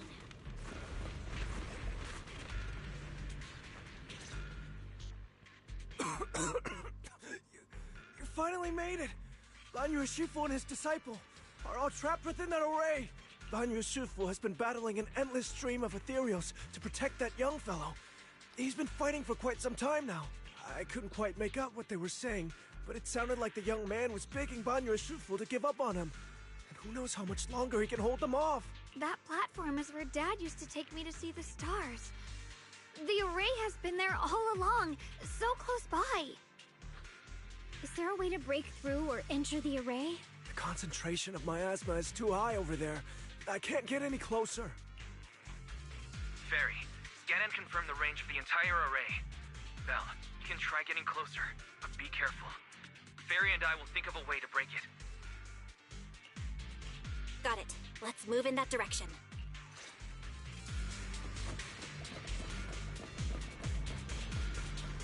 A lot of guys here. It won't work. The arrays absorb too much miasma. We can't break through that barrier. Maybe he can still hear us? Oh, and that's like, this is like precisely in the way to stop you doing it. Banyue! No matter how desperate you shout, no response ever comes from within. In the array, Barnue seems to hear familiar voices calling his name. At this point, he's fought to his limit and cannot respond. The faint voices soon grow denser in the depths of the consciousness, concealed by the echoes that sting like a silver needle. Surrender, you clumsy hunk of iron. Why endure this endless pain? Open your core and embrace this great power. It will grant you rebirth and eternal freedom. Do you hear that? Do you hear the cries of the burden deep within your body? Your bearings are screaming. Your circuits are melting. You have long been covered in cracks on the verge of collapse. Emotion module overload. Forcing deinstallation to clear redundant emotional data. Re-verifying core command. Suppress miasma by any means necessary. Dive in. Sink into eternity. Behold how they long to accept you. Why resist? You are a part of this filth. This shell is broken. My body, like a candle flickering in the wind. Yet even if only a sliver of hope remains, the faintest glimmer of light, this heart must hold it fast and never let it go. So stubborn. Look at these scars. They're not just marks of battle. They're the price of bearing what should never have been yours to carry. Murderer. He must pay with his life. Your existence is a mistake. You should be eradicated. Feeling pain. It's nothing compared to the agony we feel. Descend to hell. Fall with us. How long can you hold on? 10 minutes. 1 minute. A second. Is it worth it?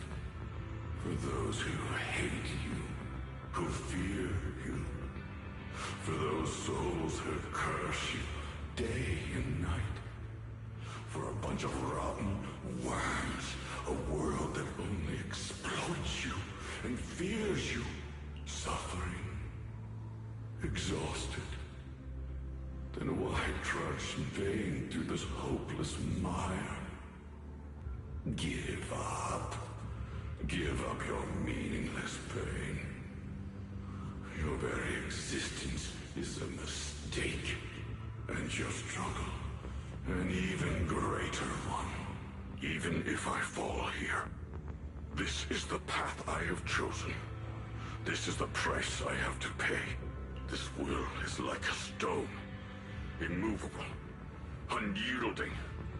Even if my body shatters and I perish here, I shall not falter. Let go of your meaningless resistance, of your heavy burdens. Let everything return to nothing, to its original, pristine, blank state. Isn't that a good idea? No more bloodshed, no more disappointment, no endless penance, no duty, no guilt, only eternal release. Several voices intertwine, overlap, and spin like an endless whirlpool of destruction, trying to crush Barnue's residual self-consciousness completely. Belle, Fairy and I have found something. Master, an abnormally large convergence of miasma has been detected. Warning. Vital signs of the survivors in the platform area are extremely weak. Anomaly detected. Multiple energy flow nodes detected. I've marked the coordinates. The ether flow corresponds with the signature of the array base. Destruction of these nodes would disrupt the formation, destabilizing its structural integrity and potentially disabling the array core. Array base and array core. Looks like I'll just have to give it a shot. Great! Destroying the array base might not only break the barrier and save people, but it might even delay or even stop the miasma that the Matrix sends to the Creator. It's a race against time. We have to hurry. The nodes are scattered all over. Let's split up. Okay, leave this area to me. Proxy, you cover Xiaoguang. The noise in the array core is getting weaker. Let's go! Find the array base.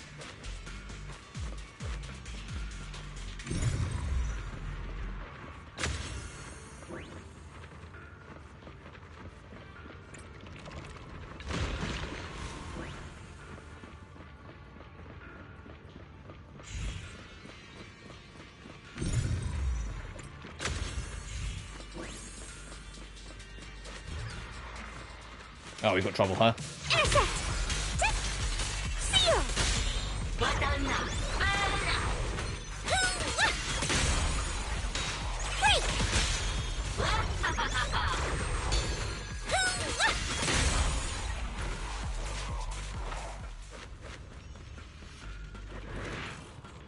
This is the last one on my end.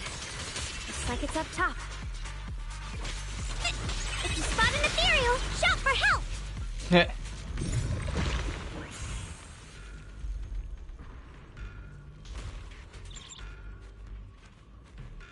Yishuan's bird? Is that Yishuan Shifu's Xingming bird? Could he have been here trying to send a message? We rescue Barney Way. We should tell everyone about this.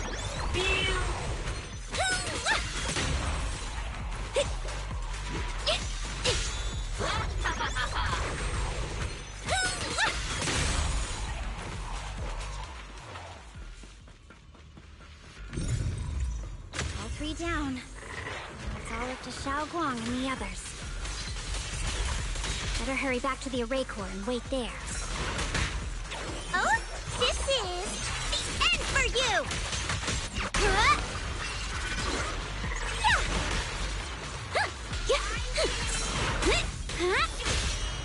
Nice. Pay close attention to what I'm saying. It worked! No time to waste. I'm going ahead.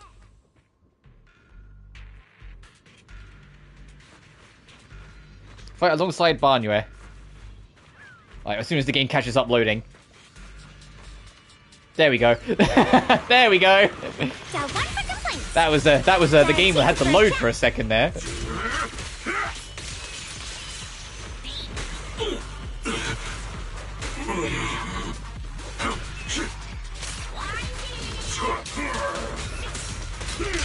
I stand unyielding. Intercept! Seal! Found premiums! End this hatred! Sacrificing yourself for justice? A life for a life? And you, charging into die over such a lousy trick? Where's that brilliant self-serving logic of yours? The sins of the past cannot be atoned for. Chin is safe. You can take whatever it is you're after. You knew about my mission all along? Yeah, do you think I was born yesterday? The fuck you.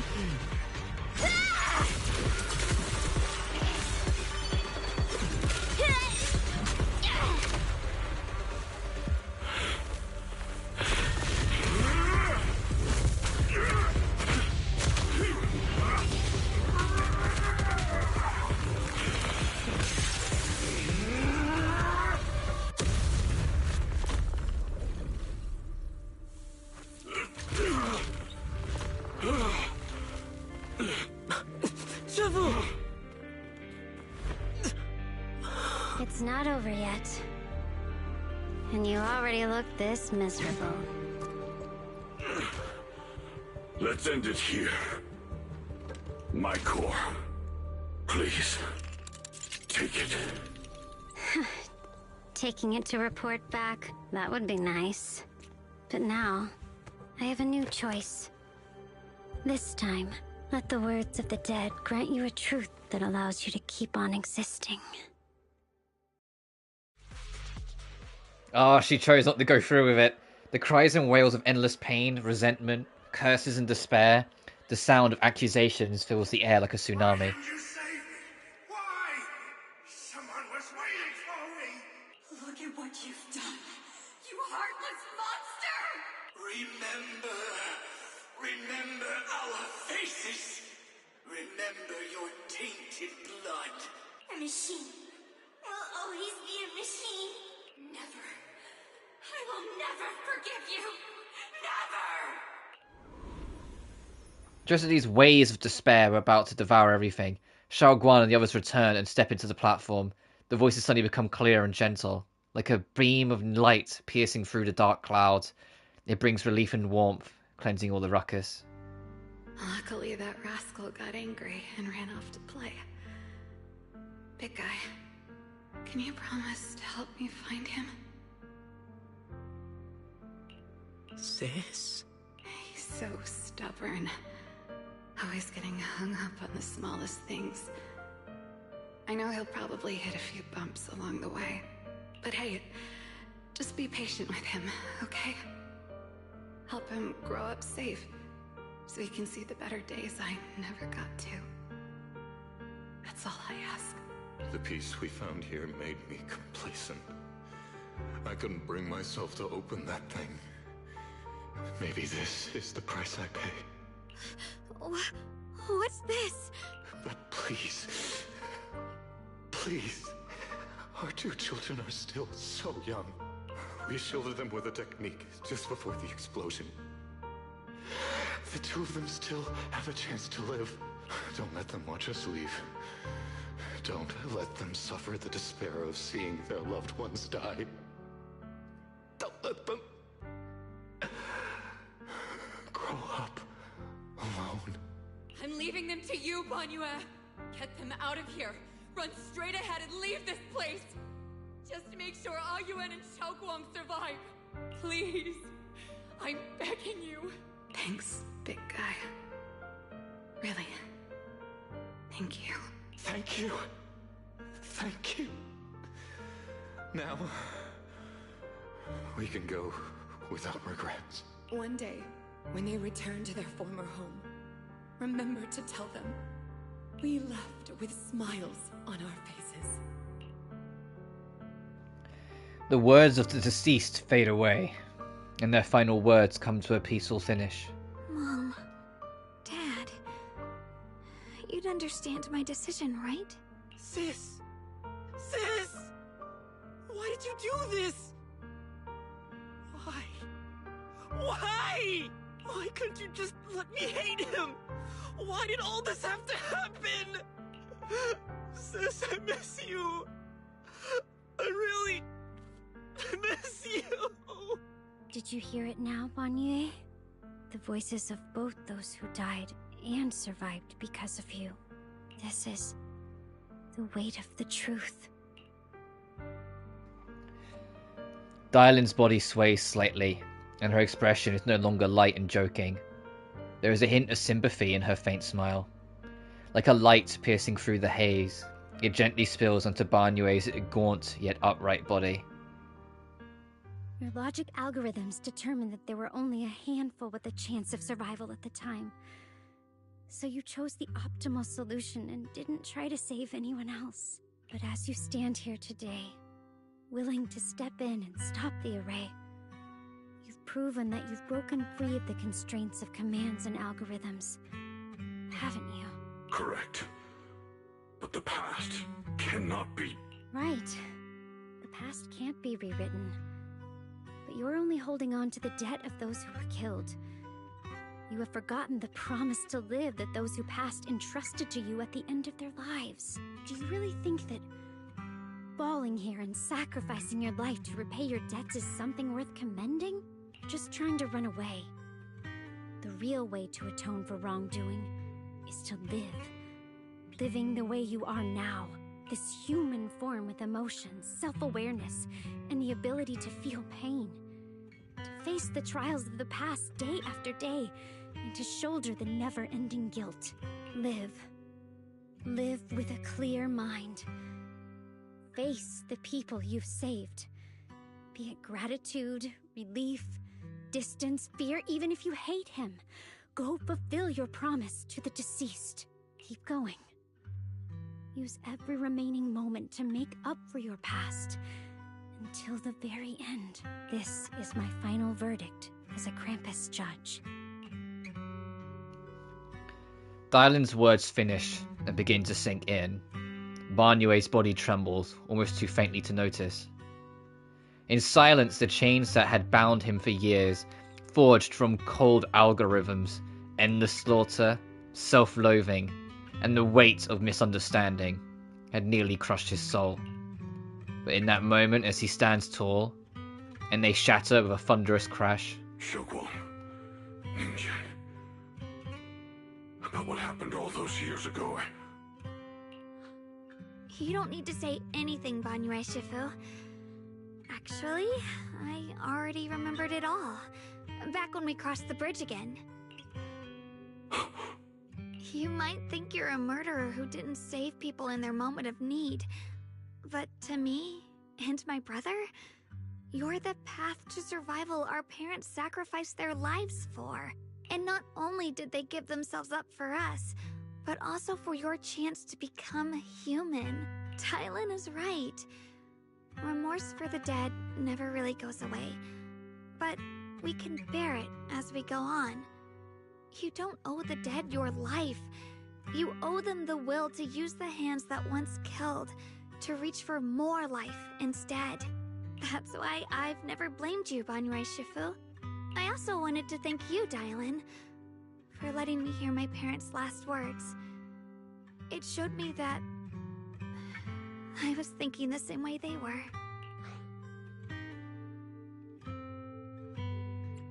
You and your parents are such gentle souls. And now you've grown into exactly the person they hoped for. Ningqian, this is my own choice. You always have the freedom to choose how to face Banue Shifu. Xiaoguan gently pats his trembling shoulder. Ningxuan is choking up, his voice a little hoarse. Sorry. I'm so sorry, Banue Shifu. I've hated the wrong person. For 10 years, I've hated the wrong person. I've poured my deepest hatred on you and squandered my sister's last wish. Ningxuan, of course I remember your sister. She was the one who found me deep in the hollow and brought me back to life. I still remember her last words vividly. I remember every face of those I could not save. Their faces have never faded. I was never able to find you in Waifei Peninsula after I rescued Xiaoguang and the others. Until years later, when you came to my school, I recognized you the moment you told me your name. By that time, you already looked like your sister all those years ago. You've known all along? And you still took me in as a disciple and taught me everything. It was me. I made a deal with Sarah. I used the ancient tome to lure you into activating the array. I thought I could use the array to absorb the miasma, hoping I could save more people and complete my revenge.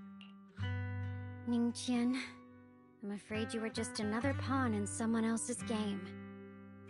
It is still unknown whether the endless miasma was purified or just transferred to something else in the hollow.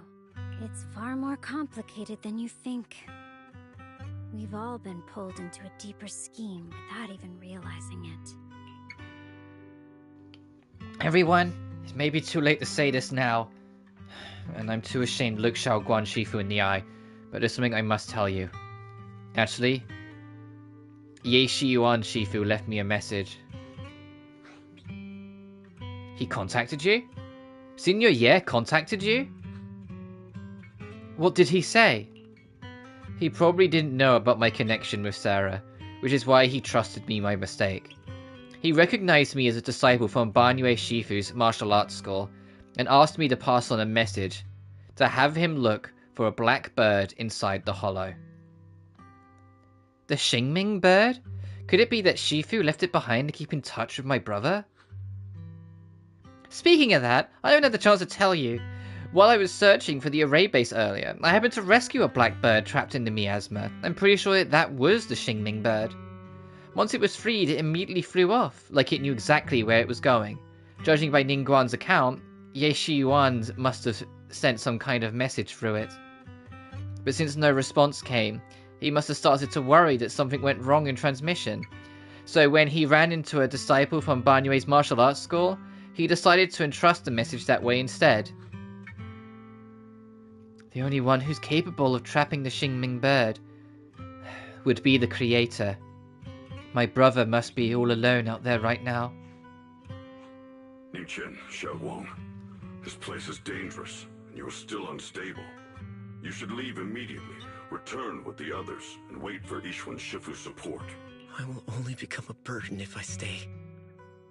Banyue Shifu, everyone, please be careful. I'll deliver the news, and if Yixuan Shifu arrives in time, I'll inform her immediately. The Qingming sword is reacting strangely in this area. There must be something I'm destined to face ahead. Banyue Shifu, I gave my word to Belle before we came. This time, I will not stay behind. I will not watch those dear to me face danger alone again. Banyue Shifu, Xiaoguang has made up her mind. Let's trust in her decision. Yeah, we're also running out of time. Her own brother might be in grave danger and you won't let her go with you? How does that make sense? You only have two options. Knock Xiaoguang out and send her back, or grant her wish. Come on. Is the wielder of the Qingming sword supposed to be weak or something? Look at yourself. You look like a mess. Give it a minute and we'll all be counting on Xiaoguang to save us. Fine, but we proceed with caution and must not act rashly. Banyue gives in, and Ningxian says goodbye to everyone before returning the way he came. All right. Now that we've set him on the right path again, it's time for us to go to that lousy creator's lair and turn the place upside down. Upside down! Dialin's voice actress is having fun. I don't know who the actress is. Oh, meanwhile, Sarah spotted. As if sensing something, Dialin suddenly stops and looks towards the shadow nearby. Sarah walks out slowly with her usual enigmatic smile, as if she were just passing by and hadn't been spying on her for long. The Judge of Krampus sure lives up to her name. Your perceptiveness is truly a pain. Are you done watching, Sarah Florin? Spent so long as no match found in the database, you picked up the habit of sneaking and hiding like a rat? You were investigating me. But now that the dust is Yeah, no shit, Sarah. It's almost like you're like a wanted international terrorist. Of course they looked into you. The fuck are you... That's supposed to be the least surprising thing here. Krampus, Faithin, Ye Xingguang. I was hoping to lend you a hand and dedicate the power of this stone lion to the Creator as a gift. An offering of thanks for the power the Creator lost when they cleansed the miasma. Pity, all these changing plans, but no matter. That'll be enough. Almost everything's been purified in this place. Where is my brother? Look at you. You're just like you were in his nightmare. Pure, naive, and ignorant. Naturally, your brother is... Oh, well, look who it is. A familiar yet strange figure appears nearby. It turns out to be Ye Shiyuan, but different. Yeah, because he's no longer Ye Shiyuan, he's Blade! His face is filled with shock when he sees Xiaoguang. Xiaoguang, what are you doing here? Weren't you training in seclusion? Who sent you here? Brother, judging from your looks, are you also? Go back. You shouldn't have come here. Senior Ye, we're all worried about you. Are you in? You didn't write that letter, did you? About how to break my connection with the Xingming sword? Note? What note? What did you do, Sarah? Why is my sister here? No need to be so anxious. You helped me find the creator in order to save Oh, she wrote the fucking note. She copied his handwriting style almost perfectly. Bruh, Sarah. Sarah, you're dedicated to the bit. Is there any point in pursuing such trivial details at this stage? Don't forget, I'm the one chosen by the creator. Only I can open the door for the creator's arrival into this world. Your obsession, the answer to fulfilling your tragic wish, is just ahead. The time is nearly upon us, since you're willing to give everything to save your one and only sister. You'll definitely come, won't you?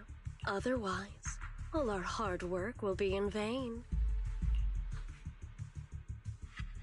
Pained, Ye Shiyuan glances at Xiaoguan, who has her hands anxiously extended towards him, and suddenly closes his eyes.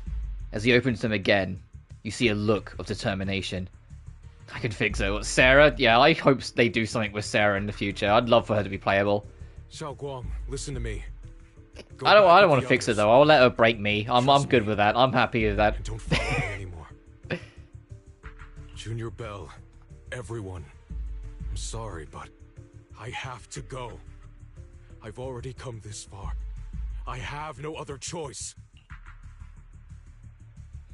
I'm asking you one thing. No matter what, do not let Xiaoguan follow me. I'm counting on you. Ye Xuan turns around without looking at Xiaoguan again and disappears into the ominous darkness with Sarah. How could I possibly just stand by and do nothing at a time like this? Using someone's loved ones as leverage? Despicable, yet effective.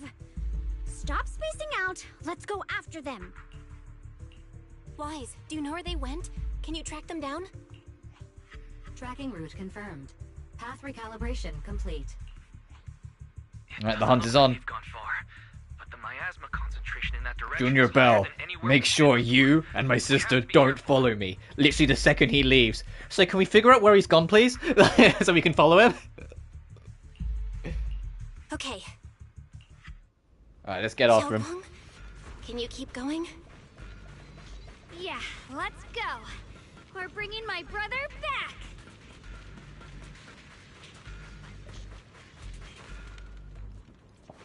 Wait up, little master. The aura ahead feels sinister. It may be a dangerous place. It's best to be prepared before going. Oh, hey! Hey, do you think a boss fight's coming? I still have 2 fists to swing.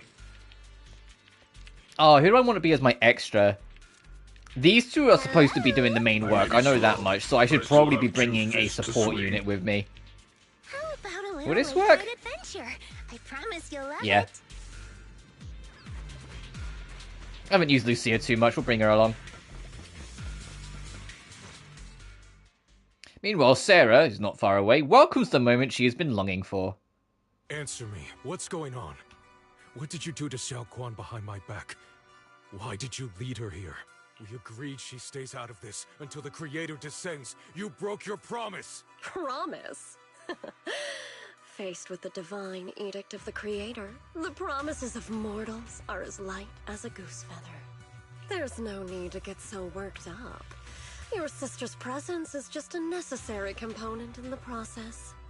You see, you, your sister, and I are all keys that have been gathered here. The grand descent is about to begin, releasing your sister's shackles and fulfilling your deepest wishes. Those are the only reasons you were willing to abandon your companions and walk with me, right? Sarah, what exactly are you trying to do? What am I trying to do? My plans have never wavered since the very beginning. The time has come. All things shall return to their source. Come, all you lost children who seek answers and redemption. Embrace your fate. Sarah doesn't look at him anymore. She raises her hands high in one direction, and her voice suddenly rises, chanting in a cryptic rhythm that nearly pierces the soul. O supreme and sacred Creator, by thy blessing and thy call, I lay forth this offering. Obliterate the vows of traitors, the avengers' cries, the defilers' lament, and the mourning of the dead. O mighty Creator, hear my plea. I beseech thee to manifest thy truth in the chaos of this world. I beseech thee to wield thine eternal dominion and reshape the order of the universe. Sarah, my most faithful servant, thou hast come to the very brink of my advent. Abandon the remnants of the mortal. Oh my god. Traverse life and death, brilliance and decay, bliss and suffering. All shall return to me. So this is the Exaltus creator. They may look radiant, but it all sends a shiver down my spine.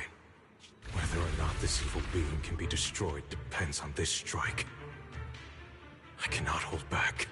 I'll end it here and now, before Xiao Guang and the others are drawn in too deep.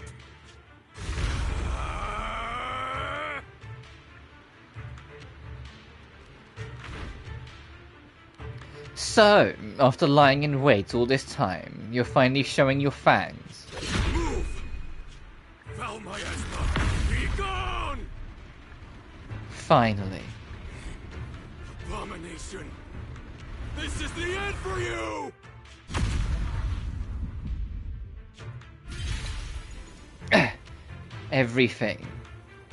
Everything is under your gaze. It's a tricky one, just as expected. It even tried to reflect my attack. Good thing it's been blasted into ether particles now. That should be the end of it. Abandon the mortal world. Traverse life and death shall return.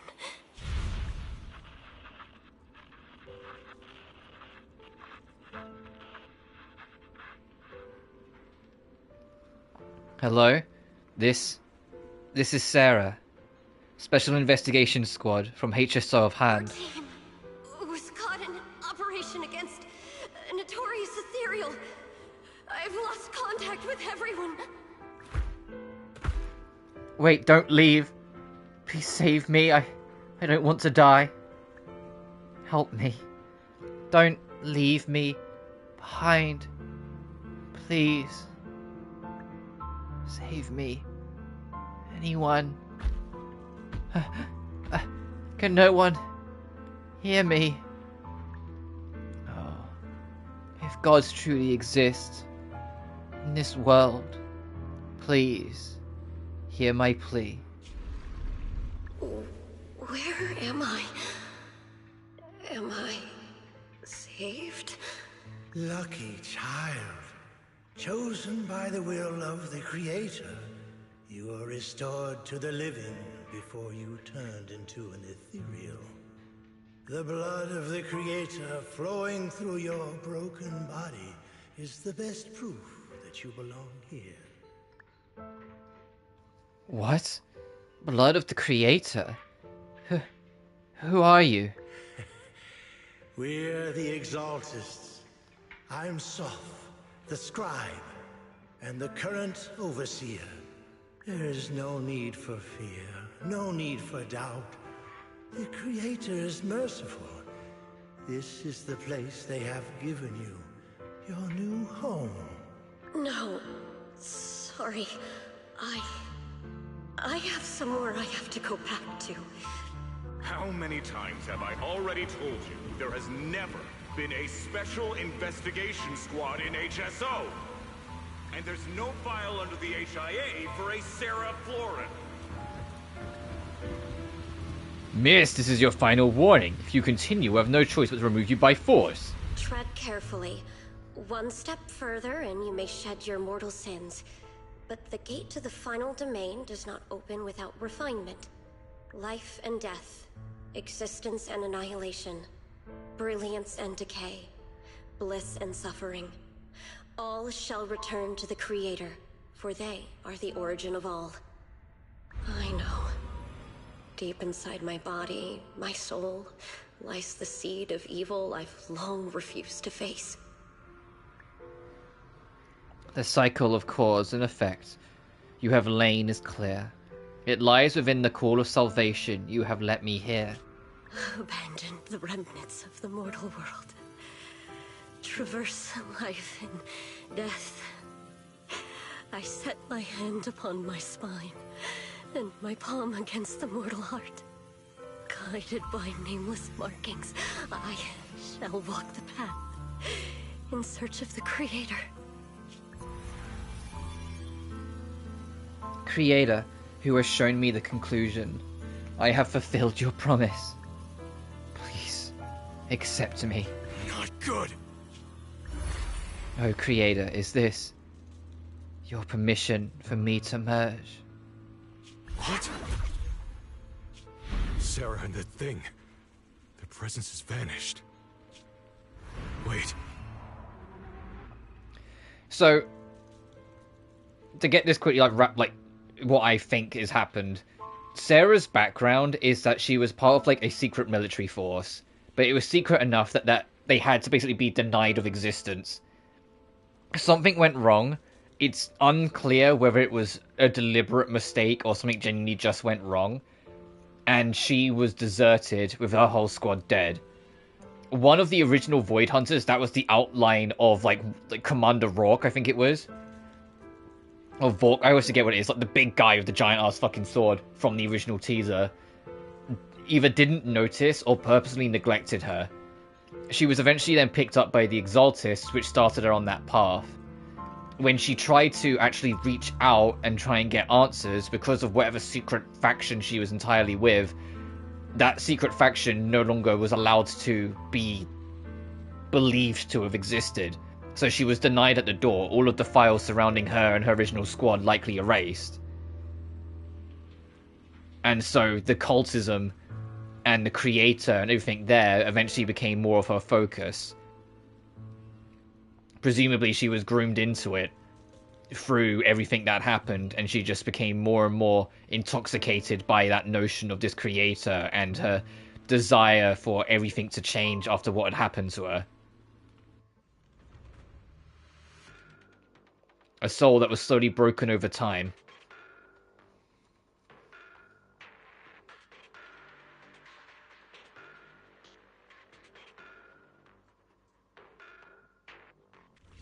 This presence, it's grown even stronger. That Creator has returned. Oh no!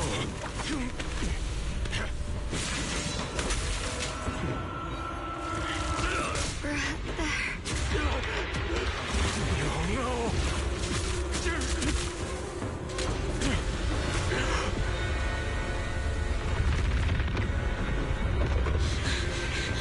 Brother, wait for me!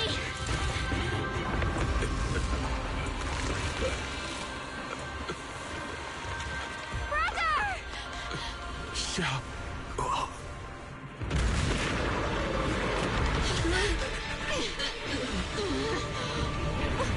What is this? I don't care what you are. Give me back my brother! Alright. I refuse to lose anyone important to me again! That twisted beam. Could it be the Creator Sarah's been searching for? Well, this is the Creator. It is all thanks to Yeshuyen's foolish act of defiance. Is that Sarah's voice?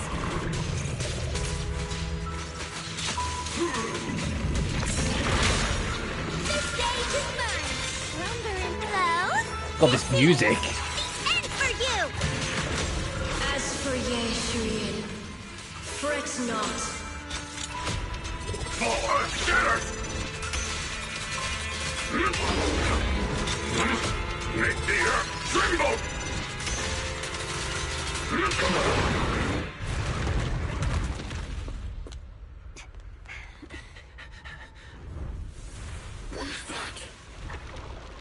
Brother. Something that should have been mine all along. Taken by the hand of a blood relative. What could be better?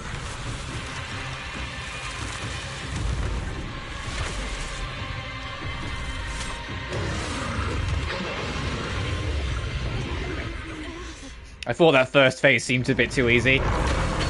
When a fusion attack is parried by an agent, it will put the enemy in a special weakened state.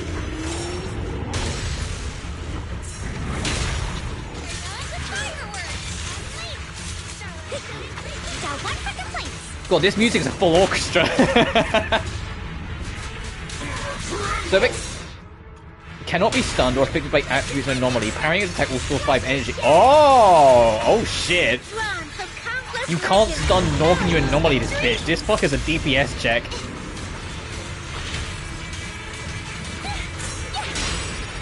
It is the first full orchestral track in fucking Zenless, I believe.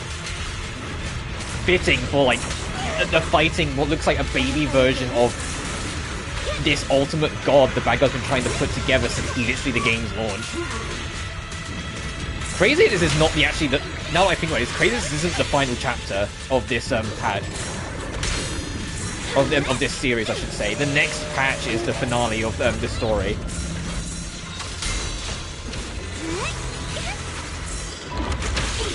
Ow.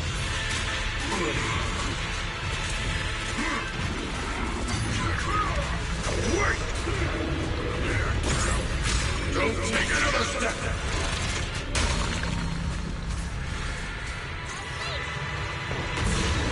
Souls-like music. Oh yeah, this is Elden Ring as shit. Damn, I missed.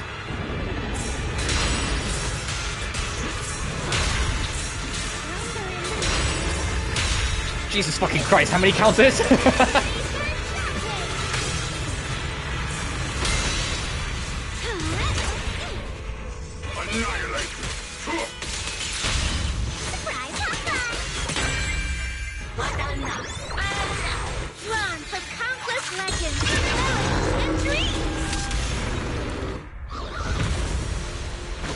I'm aware this boss fight's in the Deadly Assault as well, but the moment I realized it was a boss fight tied to the story, I left it for now. But I actually kind of look forward to learning that fight. Especially the fact that you can't daze or anomaly the monster. It's only Yeshuan that you can fight, that you can do normal damage to. We'll all be buried here! Brother! Some choices are burdens, and we must bear them. Do what must be done. I trust you, just as you trust me. Finally. If I were the one being controlled instead, I believe my brother would make the same choice! Xiaoguang, you trust me. She's using the sword! Just as I trust you. Somehow, I'm not afraid anymore. The seal is broken. Great!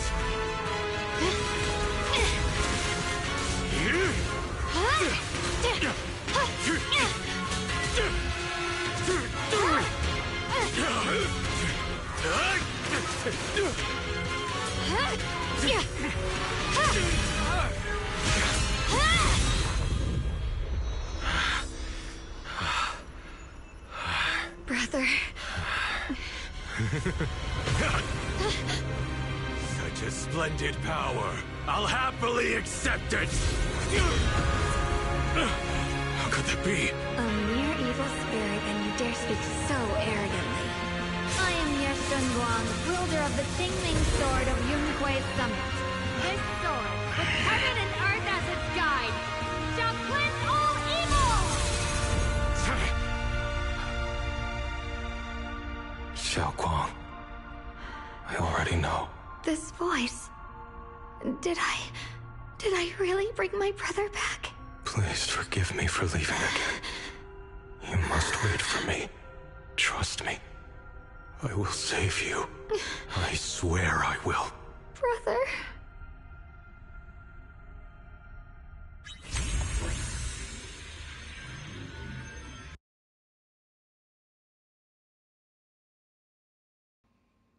Cool. So is the creator almost like comparable to, like, I don't know, fucking Genova from Final Fantasy, in the sense of, like, that was the creator, that fucking larval lizard fucking thing, this big almighty god. But is it like this, is it like in the sense of, like, compared to like Genova, where it's like it's this alien thing that will just evolve and grow and become like this bigger monster every time we see it until eventually it becomes the complete body? Because that was almost like in like a tadpole or like larval like stage of it. Do you see what I'm getting at? Like, is it like the next time we get to encounter the creator, it'll be bigger and it'll look different and it'll be a more dangerous thing, and then beyond that it'll become more so and more so, and then eventually, like, fuck knows how many seasons from now, we'll have its true complete form and we'll have like the big grand finale of the story. I think it was a genuinely expert choice in a game that's filled with music, like it's like super bouncy, super like crazy, and even when it's intense, make sure it has like a really stern rhythm, to have an orchestral track for the creator and it be really fucking scary.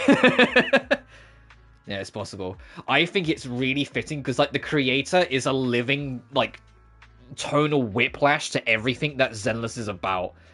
It's the ultimate worst like horror, like the ultimate worst case scenario, and I love the fact that the music reflects that. But yeah, I can really see that being a very like Genova-esque monster, where every time we encounter it, it's a more terrifying threat than the last. It's just going to keep on growing and expanding and like evolving into new forms and states, sort of thing.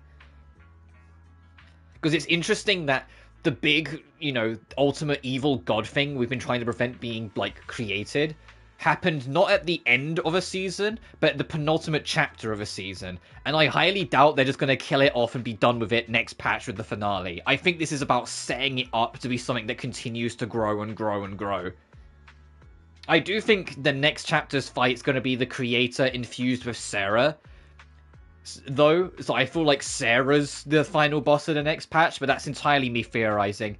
For those who like don't know, although I pay attention to gameplay leaks because it helps me figure out what characters I might want to roll for and whatnot, I stay far the fuck away from any story leaks or anything like that, so I have no idea where this is going. Like, I make sure to avoid any of that. I just know like how the characters coming next patch are going to play roughly. But that's where I think it's going. I think the next patch is going to be the conclusion, so to speak, of Sarah's part of the story. A few days later, the long silence finally breaks and Xiao Guan finally wakes up. Xiao Guan's awake, Belle. You should go check on her first. Dialin and Banyue Shifu will be here shortly. We'll wait for you to check in on Xiao Guan before we start our discussion. But I genuinely... the Season 2 boss themes, I don't think have hit as a whole as well as the Season 1 boss themes. There's certainly ones I like. I really loved the Halloween update, or the last patch of Lucia, that boss theme, and how hauntingly slow and like meticulous it is. I liked, like, I like the boss themes. I just don't think they hit quite the way the Season 1 boss themes did. That boss theme, however, no, that theme was like pure you are fucked, the theme. It's this, the worst hell, your worst nightmare is real, the theme. Like, that fucking roared. And as someone who's like a huge orchestra buff, I fucking love orchestral scores. Like, I wasn't expecting that out of Zenless, and I'm really happy. Imagine if Sarah, that crazy power, becomes playable. I really hope Sarah eventually becomes playable. I don't want her to be, like, normal when she plays. I want her to be, like, completely, like, a part of the creator's, like, power, and a part of, like, how it functions and how it forms. And be, like, this really fucking deranged, like, premium-ass character. Something that's, like, derangedly powerful and really crazy in the design and what they can do. Anyway, let's go see how our girl's doing. And also, this patch, we won't have to wait as long as usual. This patch is only 5 weeks long. So we'll be seeing how this wraps up on fucking New Year's Eve, potentially. Oh, for fuck, I'm working New Year's Eve all day, because it's one of the busiest shifts in the... Fuck! Alright, I might have to do that New Year's Day, then. We'll figure it out. Because those who don't know, I, also work a full-time job. And my job gets super busy around Christmas, because it's retail. So I always take a week or two, or a little bit around a week, off streaming during that, when it gets to the busiest point. Because I end up doing, like, midnight shifts at work and shit like that. And I just commit to the grind at work and take time off streaming. But I try and get back as soon as, like, the dust settles. But I'm also working New Year's Eve, so I'll have to see about my shift, whether we do the New Year's Eve, or I wait till New Year's Day and stream it then. If I have to wait till New Year's Day, On New Year's Eve when the patch launches, the bare minimum I'll do is record me rolling for Yeshuan. If I can't make the stream on New Year's Eve, I'll at least record, like, manual record, so I've got something to upload on the day. Like, I'll, like, because that will only take, like, 10 minutes. But we'll see. Because if I look at my calendar, because I've got it all written down, on the 3rd is Genshin 6.2, or Luna 3. And then the 17th is Honkai Star Rails 3.8. Which I'm still unsure if I'm going to cover, because I might take a break from streaming Honkai Star Rail until Edo Star launches, which might not be immediately. There's rumors going around that due to unfortunate real-world political issues, Edo Star might have to be delayed for a couple weeks whilst they make some changes, because Edo Star is heavily Japanese-themed, and there's currently rising tensions between China and Japan in the real world. And so they're having to make, according to rumors, they're having to make very last-second changes to Edo Star to basically neuter some of the Japanese influence in it, which might result in it getting delayed, but we don't know yet. If it does get delayed by 3 weeks, like the rumors say, it will line up with Chinese New Year as well. So even more so, I imagine they don't really want to launch, with current political tidings, a Japanese-themed region on Chinese New Year. But yeah, speaking of I need to actually adjust my calendar to December. My calendar's still on November because technically on the last day, but I need to actually shuffle it over to December. Start putting all my December streams and like time slots in. Because that's one of the biggest things I did this year that's really helped my stream schedule, is that I got a calendar for the year and I use it to write down every single stream I'm going to do. I write down every stream, I write down when I'm taking time off, I write down where every update and every major game release is going to be. I wrote down like all the games for Experiment Week this week gone. Like I use it as like my crux to keep me on top of my schedule, and it's worked like a charm. I've missed far less streams this year than I did last year, and the reasons why I missed streams this year were for genuinely out of my hand reasons, not I just lost track of the schedule and lost my place and went fuck it, like I did a few too many times last year. Anyway, how are you feeling? How are you feeling? Do you still hurt anywhere? It feels like I had a really, really long dream. Right, where's my brother? What happened to him? Where is he? Did I bring him back? Don't worry. Let me tell you everything that's happened. After you defeated that thing, the creator, or at least its embryonic form... Yeah, embryonic form, so it's going to come back in like another form. The power wrapped in that black mist dissipated, and Senior Ye, he seemed to come back to his senses. He caught you as you fainted and whispered something I couldn't make out. It was clear he didn't want to leave, but in the end, he walked away alone.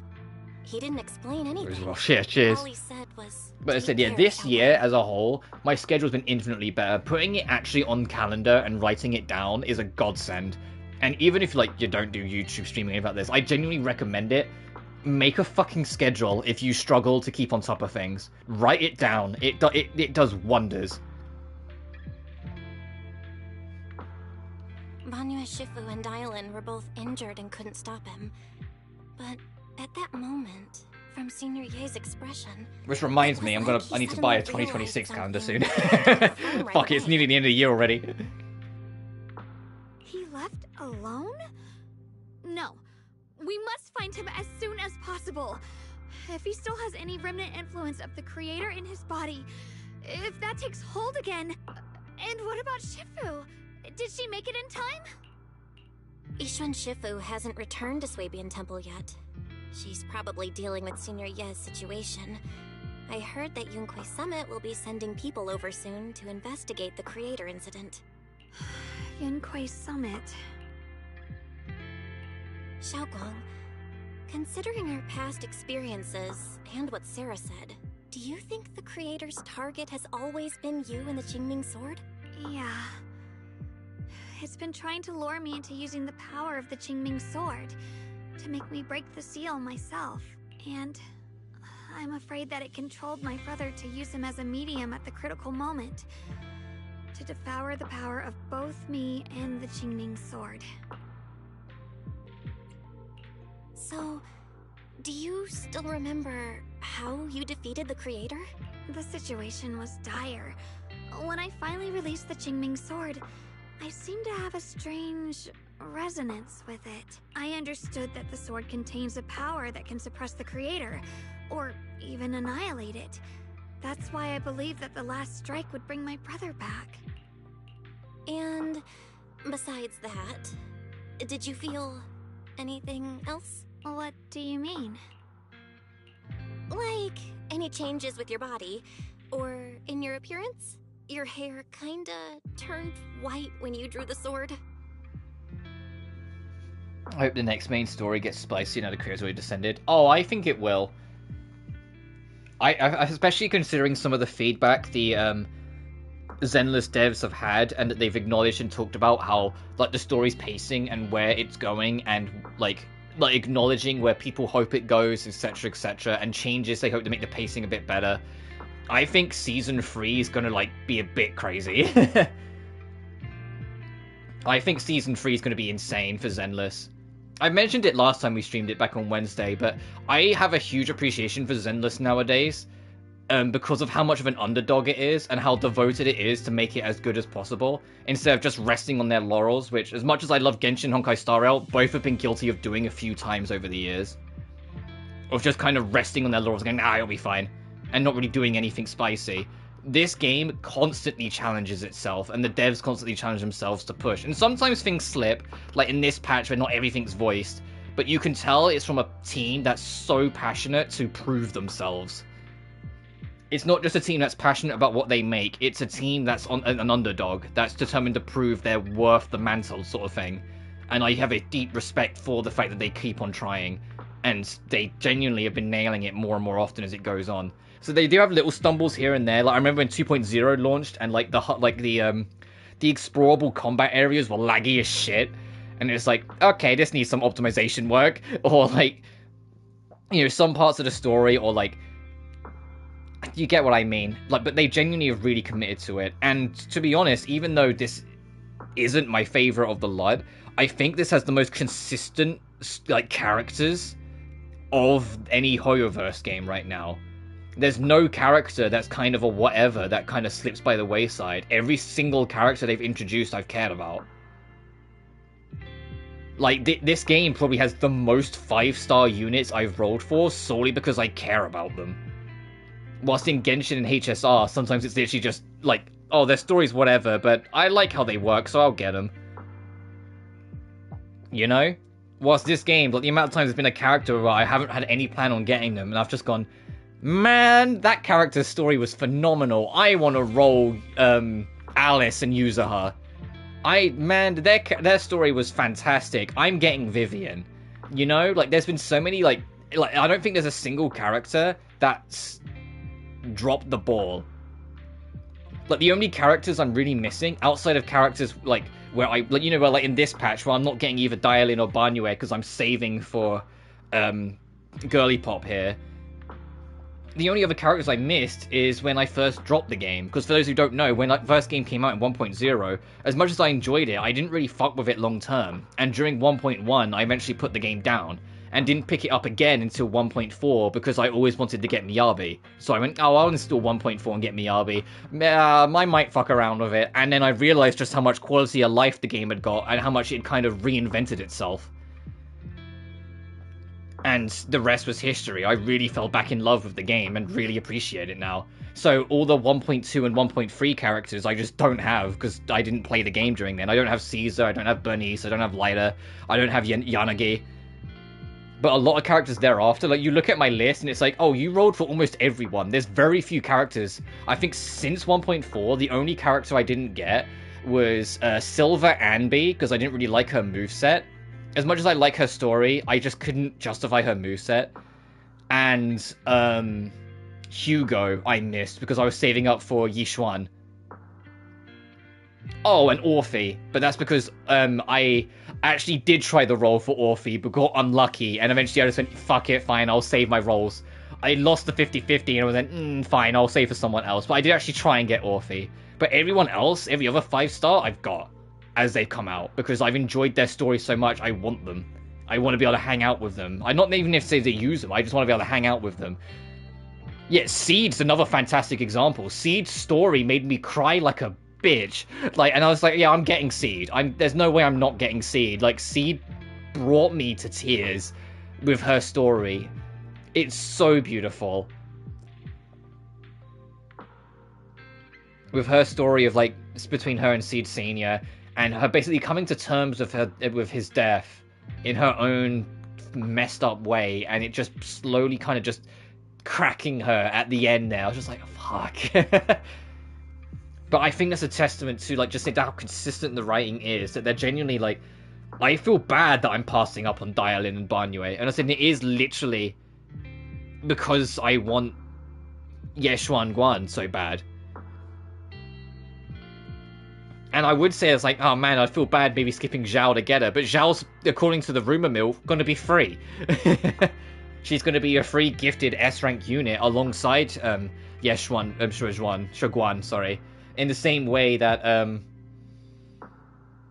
I forget his fucking name off the top of my head, but the guy that's also in the same section as Yanagi and Miyabi and Sukaku was free alongside Miyabi. Oh, actually, you know who I also missed? Jafufu.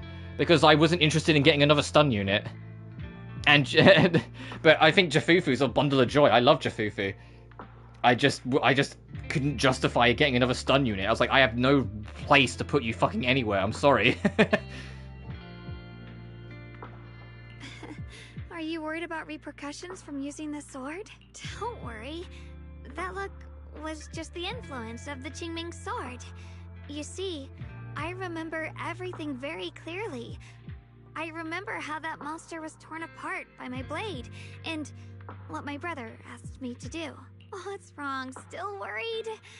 Then how about a little test? Want me to recite any technique spells? Or any Yunquei Summit rules? Or maybe everything we did together after we met? Oh, thank goodness. Looks like you're really okay. I'm glad. Yeah, I've never been very lucky. And I'm just free to play to get Maybe all 5 stars. To be went my way, honest, right? not to brag, but I kind of like half joke with the community and whatnot, but my luck with Zenless, even though I did just say that I lost 50-50 with Orphe, my luck in Zenless has been otherworldly. Like, I have had really good luck with my rolls. I've genuinely barely had to spend. I think, honestly, I've spent more money on this game buying the fucking costumes for characters I roll for than I have actually rolling characters. I've been really fucking lucky with my pulls. Like, literally since launch. On launch day, I got, like, 3 Ellens in, like, 80 pulls. It was, like, absurd. Like, my luck in Zenless has been really good. It's balanced out because my Honkai Star Rail luck is in the gutter. I will lose 50-50 and go the distance every single fucking time I want a character, I swear to God. Which is why I'm saving so early for Sparkle SP, because I'm trying to guarantee her by the time Sparkle SP potentially comes out with Edo Star. And my Genshin luck is so-so. Sometimes I win, sometimes I don't. That said, Genshin is the only time I've got 2 5 stars in one 10 pull. So, I gotta say, sometimes I'm pretty lucky. Can we dip out of Genshin? That's a shame, because I think Genshin's actually on one of its best story arcs right now with Nodcry. It's its best story arc since Fontaine, easily. But I get it. Sometimes, like, shitty pulls really do dampen your spirits. I got my dick kicked in with Firefly in Honkai Star Rail, and it really put me off the character, even though it's not the character's fault.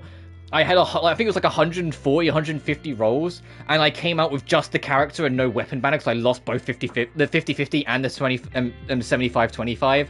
Like, I was kicked to the curb. And when I eventually did get Firefly, I realized she was a super break unit, and I don't really like the super break meta, so I was just like, fuck, great!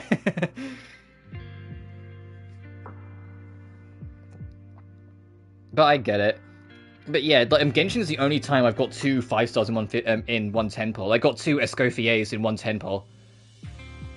So I can't say it's that so-so, because I did actually get super lucky once, but it's only been the once.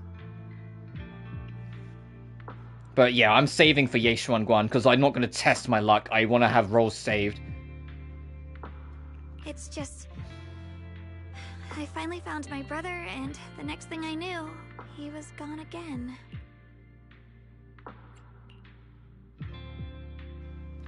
At least now we can be absolutely certain that from the start, Senior Ye was never swayed by Sarah or the Creator. He even tried to contact Yishuan Shifu secretly. Yeah.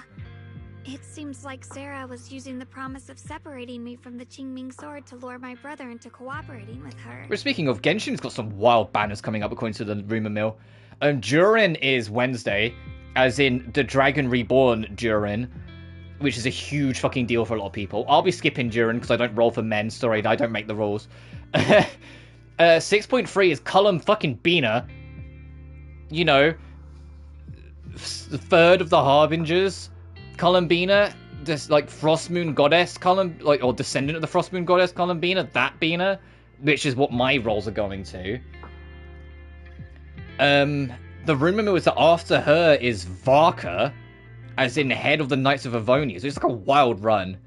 After that is currently what's labeled as Dole of the Third Descender, which is like, we'll have to see what that ends up being for a character. Then it's Nicole of the Hexenzirkel Witches. Then it's potentially Sandrone, as in another Harbinger. It's like, if these rumors and leaks ends up being true, lore heads are going to be in shambles. I'm in shambles, because every single character is extremely important that I've just listed. Like, come on. I'm going to try, keyword try, to be reserved and get Bina and Sandrone. But it entirely depends on that Dole of the Third Descender and what the fuck that entails. And also Nicole to some extent, but a little less so. But I don't think my brother ever believed her. He only played along so he could get close enough to find a chance to destroy the Creator before it could take form. He didn't realize that the Creator's focus was on me and the Qingming sword all along.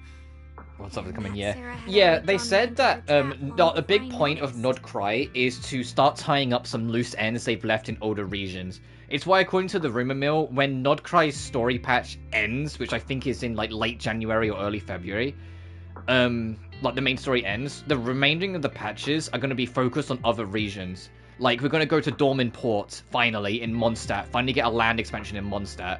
You know, there's, we might go to the Blackcliff Forge. You know, there's still 3 islands in Inazuma we haven't been to that we might poke our heads onto. There's, unfortunately, still another chunk of the desert we haven't explored. There's a whole mountain in Fontaine we haven't been to. I think it's called Mount Eos. You know, like, things like that they're going to touch upon and expand upon more for, like, the remainder of the Nodcry patch cycle. So then, once we reach the end of Nodcry's patch cycle, we can enter Sneznaya and begin the endgame of the Harbinger's side of the storyline and the Saritsa's side of the storyline with nothing left behind us. We can just go straight into it. It's basically like this whole patch is like cleaning up all the side quests before you go do the final boss. That's what this whole year or the next year of Genshin's going to be. But obviously not the full final boss, because there's a lot more going on. Because you've got the Shades, you've got Khaenri'ah and the Eclipse Dynasty. We've got the Sinners of Khaenri'ah to worry about. You know, there's a lot more beyond just the Saritsa trying to get to Celestia. So it's going to be the ending of like one arc, but we're still going to have a lot more to go. But now that the crisis is over, and he's finally out of their grip, why doesn't he come back? He was clearly worried about me. When I was half conscious, I remember hearing him ask me to forgive him for leaving again. Saying something like, he'd definitely save me. It doesn't sound like he's just worried that I'll be consumed by the sword. It's more like he's trying to tell me something. Could it be that he's learned of something even more terrifying? Something he felt he had to deal with on his own right away, to the point where he didn't want us involved at all.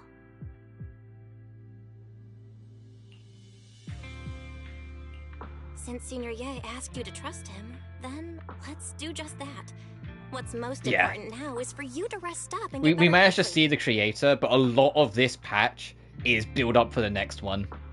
It's putting all the pieces in places. We got a nice personal story with Banyue as well, and we got to see the devotion of Sarah and how far she's prepared to go and what she's going and what she has gone through to be in the place she is. We've also got to see the commitment of the Ye siblings. Like, we've had a lot of building blocks to allow everything to explode next patch. Once you're fully recovered, we'll work together to find him. And this time, we'll Which make I sure prefer he it, doesn't because disappear that off was, again. to be honest, kind of a small problem with Season 1, is that although there was a slow but steady build-up to the finale of Season 1, the actual build-up patch was the whole virtual revenge thing, which was just Yanagi and the gang trapped in cyberspace for a bit. And the only real link to the future is that Yanagi very much cottoned on that Bell and Wise were proxies. Because the actual previous chapter was all the stuff in the outer region with the Sons of Kaladin. Whilst this, they actually spent a lot of time here just like building up the pieces for the finale next patch more directly. The concern in Xiaoguan's eyes soften, replaced by a quiet determination. She nods firmly, pushing down her unease, and in her gaze, hope flickers to life once more. And we get a moment of factions banding up together. We probably will, but to a lesser extent. The next, chapter, I can see, Miyabi joining, but I doubt it's going to be the whole Season 1 cast. Because they haven't been a part of this story, and it would be weird to suddenly include them. I can see it predominantly being either Miyabi because of the ties to the past and the ties to the Void Hunters, and maybe some sections of them, but predominantly the military squad, because they've been involved in the story with Isolde, and I imagine Orphe definitely wants to get... Orphe and Magus especially definitely want to get to the bottom of this. So I expect to see, Soldier 11, maybe Silver Anby, Seed, and, the usual gang, and especially Trigger, because Trigger's always keeping an eye on us. Expect to see the whole of Yunquei Summit, because that's kind of a given. The whole gang's going to be there. Jafufu's probably going to be there. Yishuan's finally going to show up in the plot again because they've been excusing her away for a few too many patches now. I guess following that logic, the Spook Shack will show up as well because they have been relevant, but I don't know how super relevant they are to the bigger picture. Especially because, let's be honest, most of them are just kind of teens or young adults trying to find their way through life. They're just kind of fucking around. They're in the middle. They're trapped in the middle of the pieces of it, but they don't need to be in the full stretch of it. Yuzuha's gone through enough. She doesn't need to see it through to the end, Monato's got 2 kids to worry about. Yidhari I could see being more involved just because she was being used as a vessel for everything to do with the Exaltis and the Creator as well. So she does have more direct ties. But once again, like I said, it's hard to say right now, but I think that would be it at most. I don't see much of I don't think the Sons of Kaladin are going to show up. I don't think Victoria Housekeeping and Bella Bug Industries, these factions are going to show up.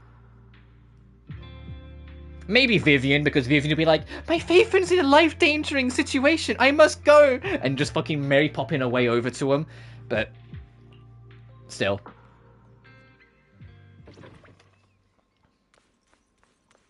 Talk to Dylan.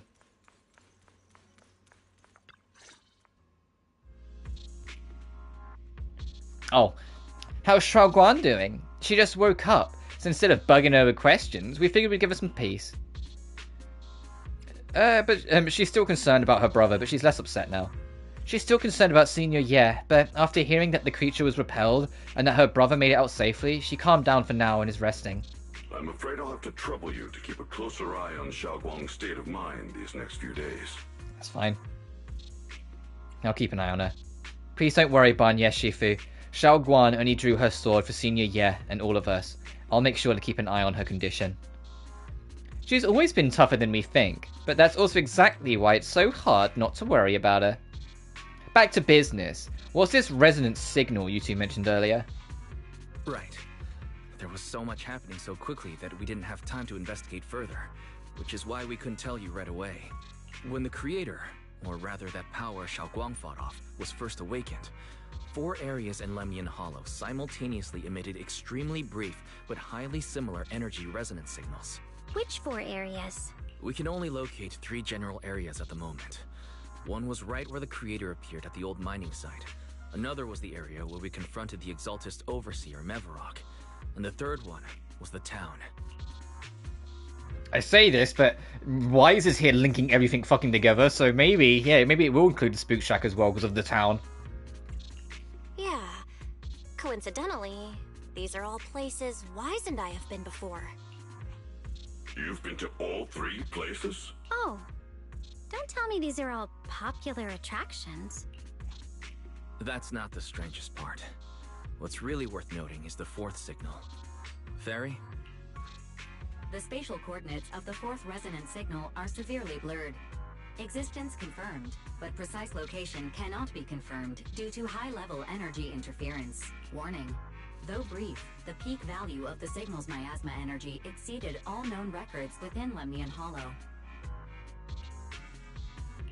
It was like some kind of distant, indistinct response. Then it quickly went silent again, as if hiding from something. 3 of the signals came from areas we've been to recently. No way that was a coincidence. But that last one? It's hidden so deep that even Fairy couldn't pinpoint it. Where could it be? 4 resonating signals. There must be some underlying connection we haven't uncovered yet. That disgusting miasma creature we fought, and the Ye Shuyun controlled by the Creator, might have just been the opening move. The Creator testing the waters. Whatever it is, it's still out there lurking, scheming something. I'll report this to Krampus and closely monitor any changes inside the Hollow. I will also investigate further. With Krampus and Banyu Shifu helping out, things will definitely go more smoothly from here. Wise and I will keep an eye on the situation too, while we keep Xiaoguang company. Let's all stay sharp, everyone. This calm might just be the eye of the storm. Brief moment of respite before everything gets thrown into chaos again. Yeah. That's a nice way of saying, hey, enjoy your peace while it lasts, because the next chapter's going to kick off. Well, that wraps up things for now, though I have a feeling there's still more trouble ahead. There is still much about the Creator and other secrets of the Hollows that we don't have any leads on yet. But at least this time, and all those times before, we pulled through, didn't we? No matter what lies ahead, at least we've got reliable companions by our side. Yeah, at least we'll never have to fight alone. Well, everything else can wait until the sunrise. Right now, all I want is a nice hot shower and a sleep. Belle, you should get some rest too. You'll need that energy for the next adventure. Go to bed. And this will probably wrap up the chapter. Sink into a fluffy pillow, a heavy, grounding warmth spreads through your limbs. Those heart-pounding battles and unsolved mysteries gradually fade into distant, blurry memories. Meanwhile, as Dialin compiles her mission report, she's greeted by a familiar guest. Oh, are you here to criticize me, Senior Zhao? I thought they'd send the cold, heartless executioner. You know, never been able to get along with her. The boss hasn't issued any new orders yet.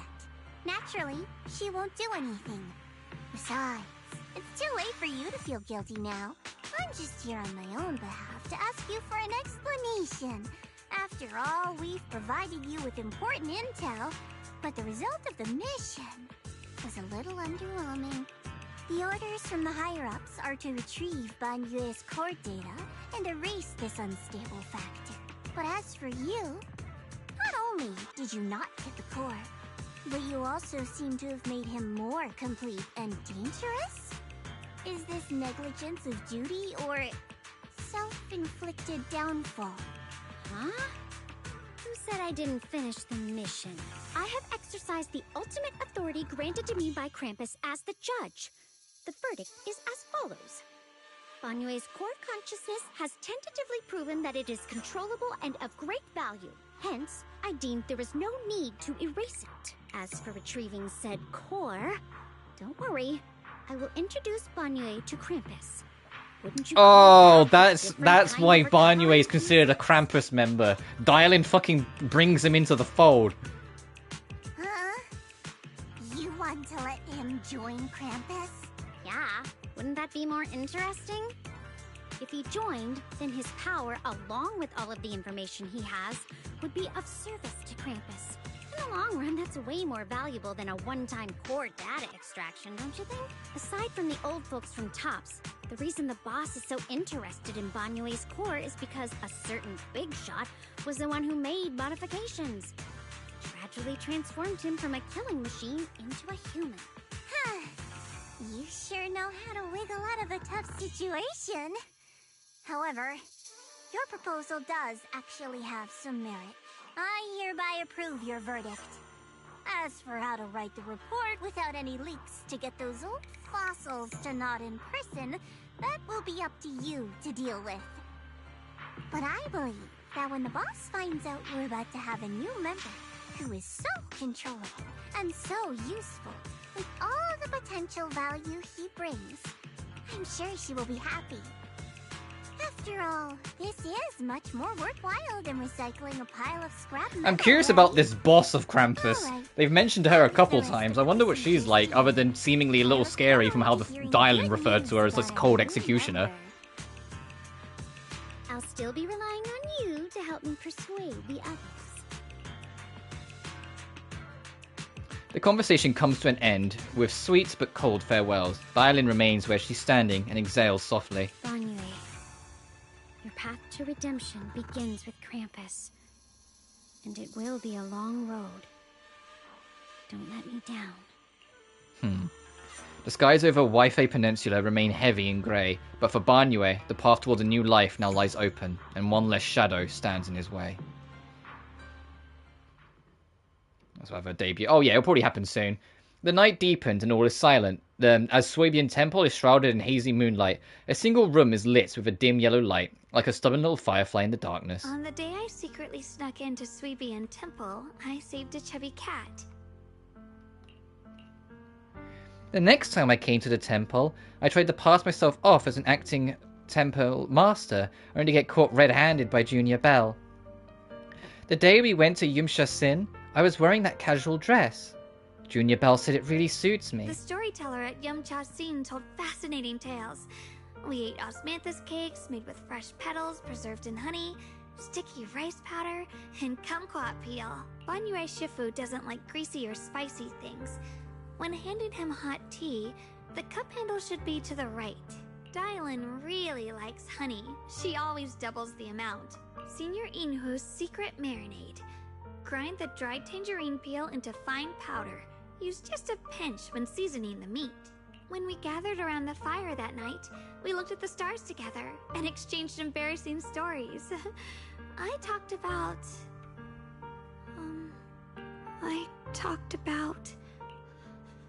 Why? Why can't The fucking I Xingming remember? sword has taken something from her. Just a second ago? The sword has taken something from her. Uh-oh.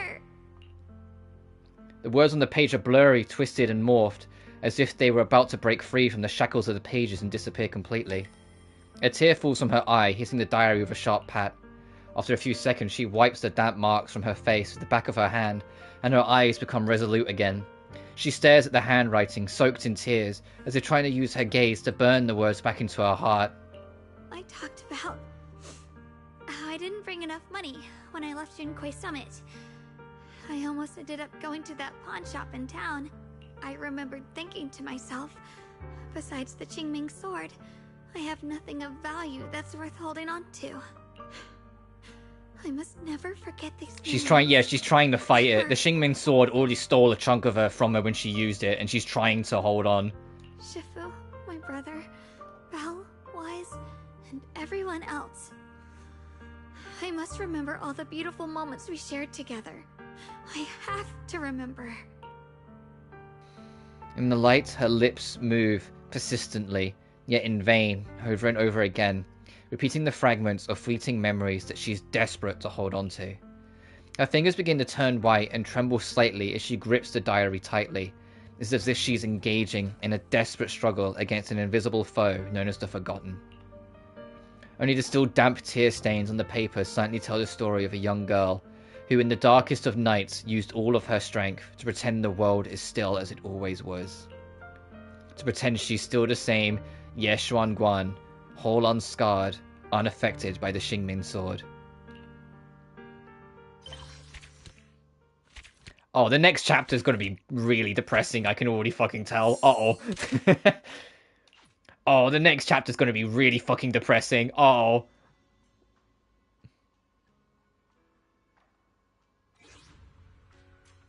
Here's the next story. Echo Stone in the Abyss.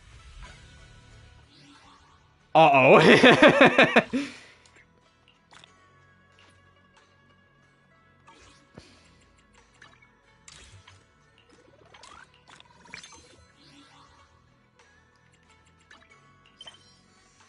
Yeah, and that's the now. You know, you have to wait. Hang on, let me just nab these quick. You can see that I'm working on it in the top right. I'm saving. I've got 75 rolls. Well, that'll be 80 tomorrow because of the monthly reset, but I'm getting there. So I'm not rolling for Dial-In or the Hugo rerun.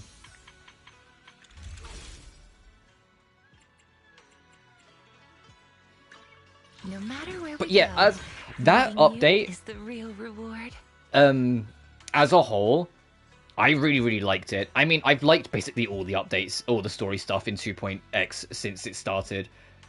But one of the biggest things is this update kind of broke away from the pattern they were falling into, and I'm really glad they did. The past, like, 3 patches in a row was go into the Hollow, discover a problem, leave. Go back in, try and discover the real root cause of the problem, leave. There's a plot twist. You have to go back again to the Hollow. You then do your big finale against the boss, and you're done. Sometimes they broke it up and had a 4th visit to the Hollow, which was just where the plot twist would happen instead of happening on the in-between. They did that for like 3 patches in a row. We'll save a lot past Banyue's banner. Oh, I will. Keep in mind this is Zenless. This game gives out rolls like fucking candy. We'll be fine. Want a glass of nitro? We fighting? But like, you can see over here, these are the characters I've missed. I wish you a fabulous day. Number 0, Ambi. Only the brave will Caesar and Bernice, Lighter and Yanagi, Complete support. I missed because I wasn't playing during the time they went live. Silver Ambi, I wasn't interested in her moveset.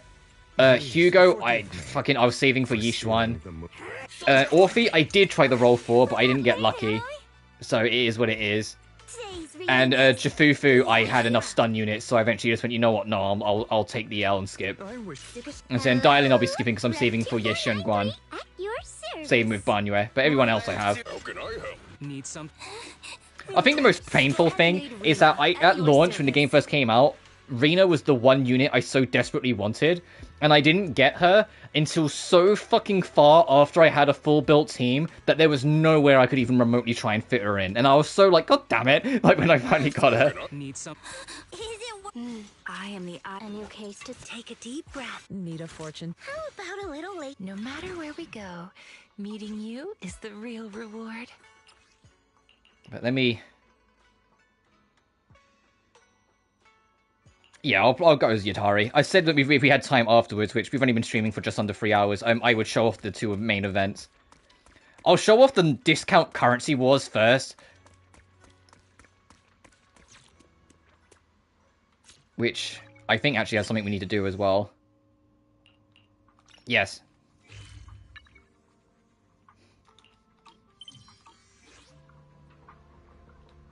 Oh yeah, hello again, Shunguan. Junior Bell, you're here! Did Xiao Guan find anything? Relax, I've been watching the matches closely these past few days. Together with Bolian, we waited for that Sir Overtime to appear and searched around the area during his match. We already narrowed down a few suspects. Problem is that Sir Overtime has been flawless in every match lately. No mistakes, no evidence, nothing to use against him. Well, that's all part of the plan. As long as Bell can push him into a real corner today, that shadowy schemer will definitely slip up. When that happens, I will. Xiao Guan stepped closer, lowering her voice to whisper the rest of her plan into your ear. After finalizing your strategy with Xiao Guan, you step onto the stage. Dear contestants, the main match is going to be different than usual. You better be careful. It's alright, I'm going to win. Really? I hope you can, but still, I'll win.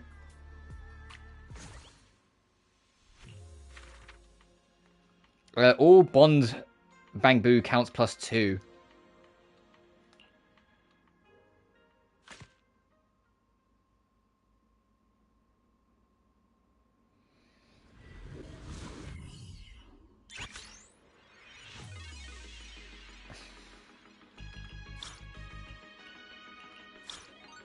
Caesar it is. March with me.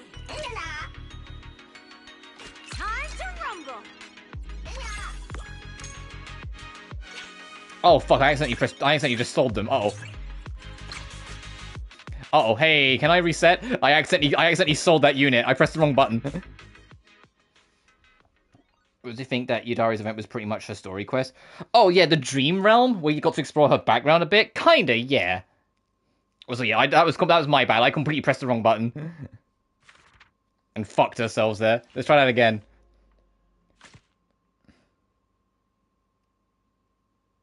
I get my buttons muddled, because Triangle is like something else in Currency Wars, and I'm saying this event is like 99% Currency Wars. You know what, dial in? Sure. Let's have some fun!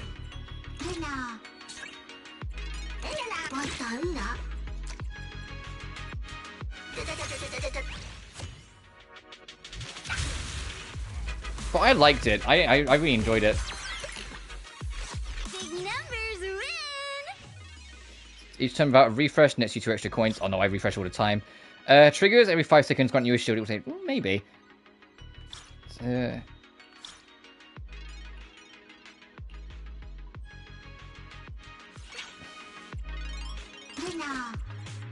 I'm selling you because I'm not using you. You can put you on the back because you're the more defense unit.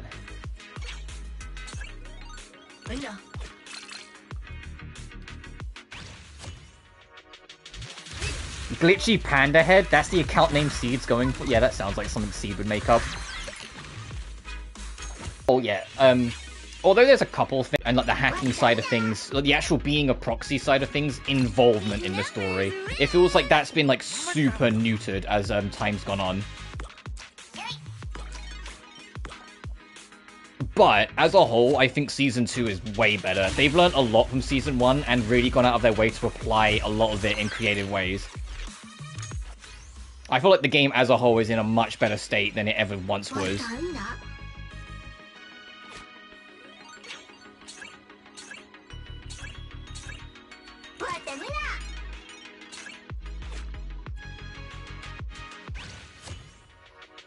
Also, you're probably seeing very quickly, I just commit to Lightstar build almost every time with this. I set that as my lineup recommendation, and I just commit to that every time because it's an easy win with this event. Once you get it set up. And it's not, and even better, it's not actually too hard to set up.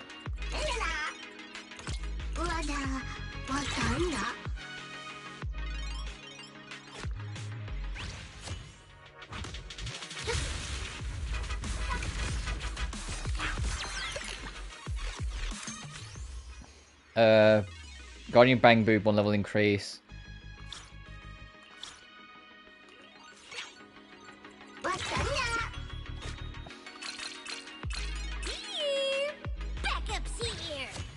Alright, now we can get we can focus on trying to get another unit next fight now.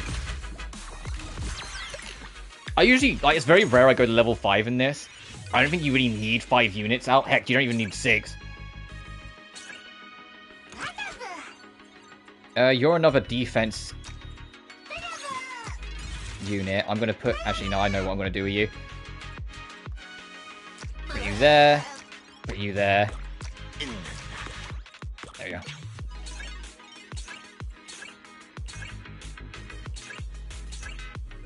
Nothing? Alright, I'll go fuck myself.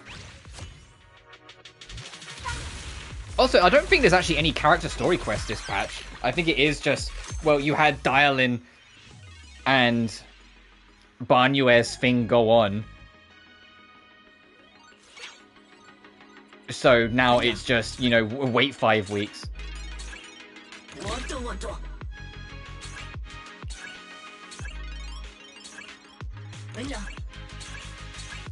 Yeah. We're kind of cleaning up anyway, as you can tell.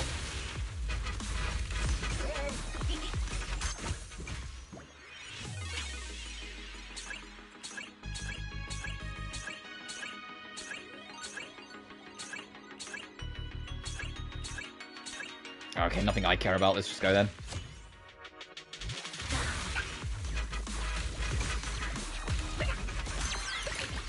We win. And I'll also show off the other event. The mech mode.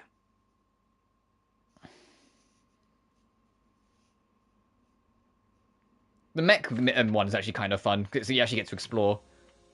Oh, we have to do this too as well. Actually, no, we'll do this quickly. Hang on. Hang on.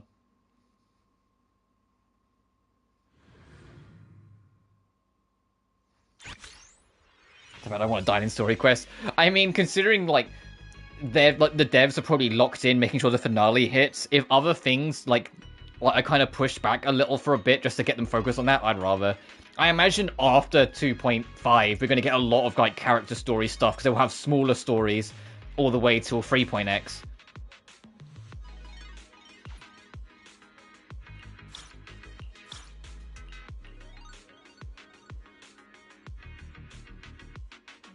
Still 1 unit from the store each turn and gain 2 coins. That's funny. A good opening makes a good story. And then this year, I'm just going to set up the same fucking thing again.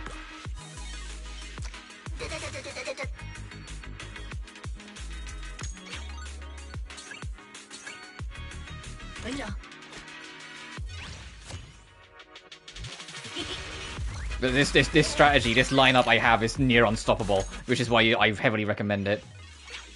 Once again, just to show you, it's literally the Lightstar lineup build. I just do that and just focus entirely on that, and it wins me every time for anyone struggling with the event.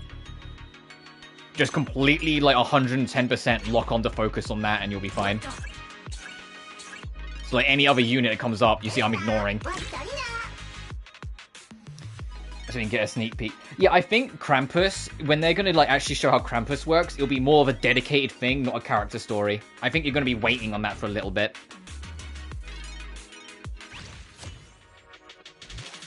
I think they're going to wait until, like, you know, this mysterious cold assassin leader is actually properly introduced. Until we actually spent a bit more time with Zhao as well, because Zhao's kind of just sat in the background and been ominous for a while now. A twist in the tail. You know, like, there's been pieces which is like, okay, well, they're clearly, like, holding off X, Y, and Z for now. Oh, fucking Miyabi's here. Uh-oh. Miyabi's bonus ability is actually pretty cracked. You get 5 HP back every fight you start. So she just keeps on getting health more and more and more and more.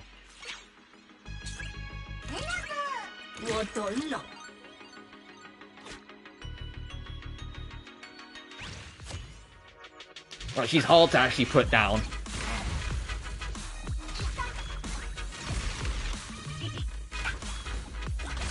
I got her playing the multiplayer version of this once, and, like, I lost, like, 2 of the fights, and then built back up to 100 health before the end of the competition, and I was just like, huh, and then went on to win the whole thing, and I was like, huh, oh, I see.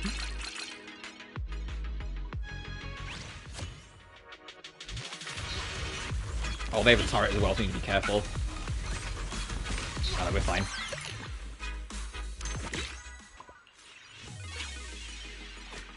A twist in the tail.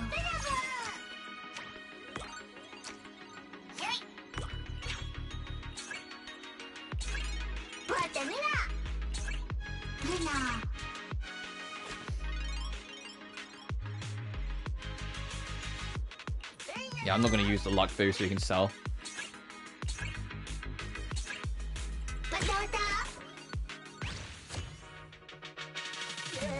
But yeah, I will be there for Ye Xuanguan, definitely.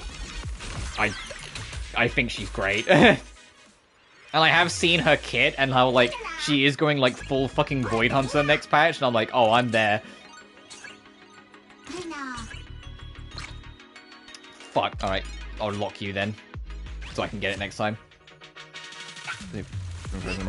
Yeah, this game, I say, it's genuinely...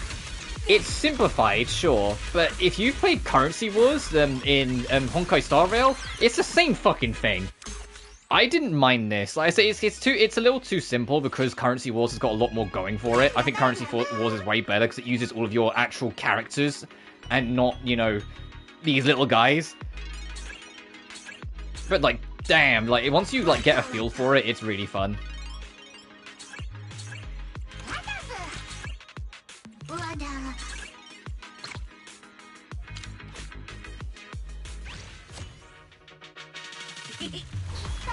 But yeah, like Currency Wars, where it has like all the actual like gotchable characters, and you can use literally all of them. Like it's like a deck of cards. Is fantastic. That makes that super like exhilarating. Because it's just like, oh, let me just set up this random bullshit team of these characters I've never used before. Why not? Oh, I think that's all we're getting.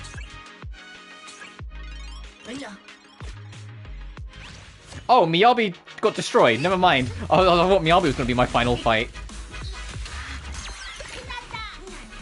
But like I said, this event's actually kind of easy. Just focus on a light star build. Just set it up as your focus, and then just build it every single match, and you're fine. Don't worry about anything else, and you'll probably win.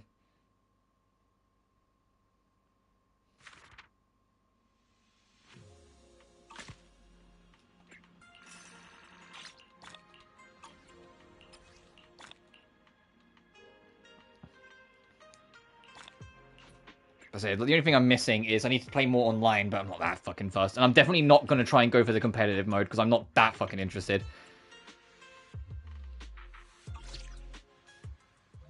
After a fierce battle, Overtime and Joy was finally driven into a corner. So strong, I could just feel like this. Then pointing the strings should make a move soon. Expected the hopeful light and Overtime and Joy's eyes suddenly faded. It stood frozen as if receiving a secret transmission, lost in deep hesitation. I don't need the perfect answer, I can decide for myself. I don't want this anymore, but I... It's okay, you don't have to listen to that guy. Don't listen to him. Wait, you mean... Just as Overtime and Joy began to waver, the signal from the other end suddenly changed. Its dial lighted up again, as if it had made a critical decision. If you're investigating him, I can testify. Looks like Xiao Guan has already caught the mastermind, and if Overtime and Joy willing to testify, this will go even smoother. Time to regroup with her. Alright, let's go check this mastermind. Suspicious man. Miss, you're making zero sense. I have no clue what you're talking about. It's fine. You can keep feigning ignorance. There's no need to explain anything to me. Xiaoguan, I'm here. Junior sister, perfect timing. Thanks for your help. I found his weakness. When Sir Overtime was at a disadvantage earlier, he panicked and quickly made a call, then started remotely directing Sir Overtime's game against you. What? You guys? You have no proof. No one will believe what you say.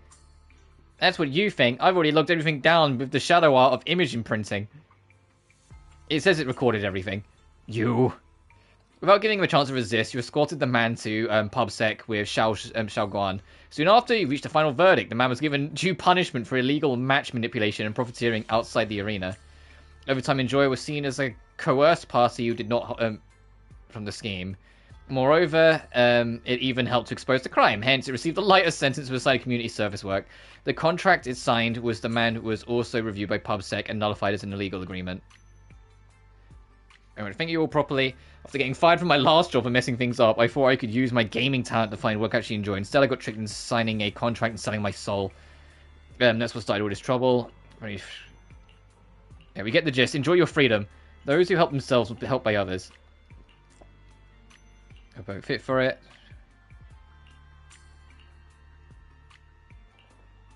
Guan, you're great at comforting people. Did I? I just said some of my thoughts. Not that there's anything that profound. Bernie more credit in this. Of course you can count me in. Get about me. Master, you can join me again next time. Cute. Oh, you know the other thing I want to check? That area we just did, is that a new area? No, it's not. Okay, it's an area we'd already been through. I was like, is there more shit for me to pick up? No, it is an area we've already been to. Anyway, to the other event. That's over in the fucking Mecha Stronghold. Oh, that's them remodeling. I can leave that till later. Because, yeah, they did actually find a normal lecture area here for once. I'm pressing all the wrong buttons. Left! Mark it as an actual objective.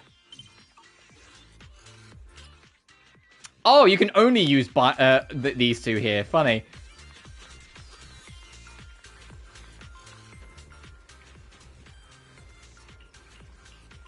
This I'm not even remotely interested in, the story-wise. I'm just doing it more for the event stuff. But the actual stuff you do is pretty alright. It's cute. You're like, they did something similar before, but they kind of expanded on it. You're essentially building a robot to be like the ultimate fighting unit. There we go. Oh, I just realized we haven't done this in the story, like, at all in, like, several patches. We had to do that a lot at the start of 2.x. They just kind of dropped it.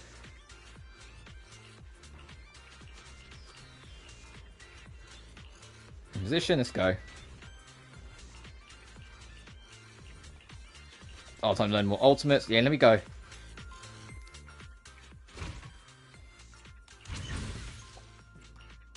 The main thing is the block spin, where you just attack, special, attack.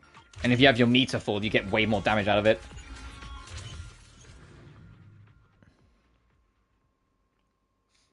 Oh, if you have the meter full but don't want to do the combo, you get a free charge if you hold the attack button. It's crucial to defeat the test unit, venture forth once more. Oh, I have to leave immediately? Because you can't jump? Bruh.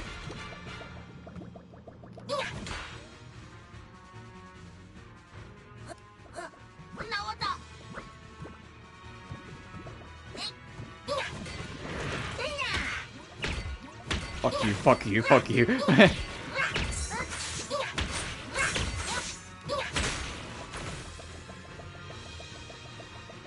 I love how dramatic the music is when you're doing this fucking minigame. What are you doing here? What's your connection with the Platinum Gang? Oh, fucking, let me through.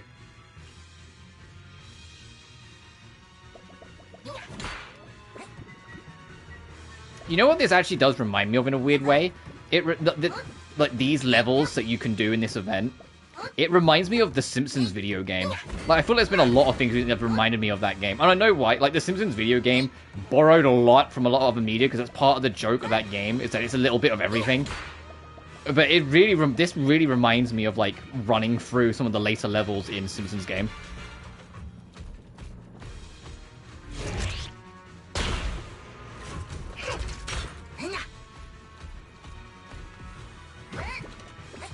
Which I hope ends up on the backwards compatibility. Like, to be honest, I would prefer it be the PS2 version over the PS3 version, because I don't really like the hub world that they added in the HD version. But I hope it gets added to backwards compatibility eventually. Now that, like, Disney seems a bit more on board with having The Simpsons be in media again, outside of just the TV show, I hope they go all in.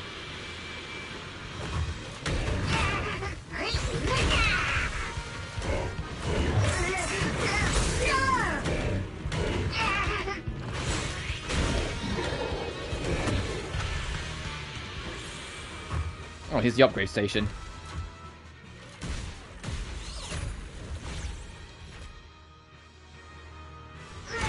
So I'd love all of them. So, go on. Road Rage is the only one that probably won't, because, for those who don't know, Simpsons Road Rage ended in Sega sending a lawsuit, because Road Rage is a blatant fucking copy of Crazy Taxi, just with Simpsons on it. Which is a shame, because I actually really like Road Rage. It's grindy and it's very simple, but so is Crazy Taxi, and they're both just fun. Overwhelming firepower. Oh, when the arm's gone, we got shoot special. Okay. So it's going to want us to do that a bunch then.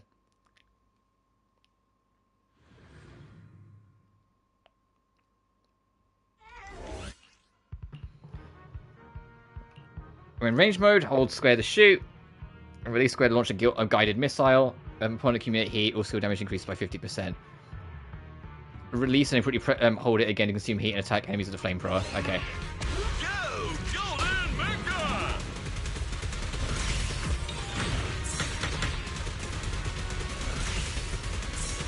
What a dazzling move! The warrior's soul is burning! What a dazzling move! The warrior's soul the battlefield report guide does not shut the fuck up, by the way, so you get used to that with the combat mode.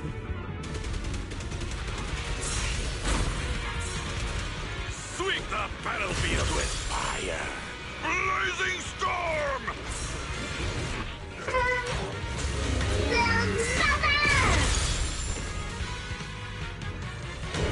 A gale kick counter! Careful!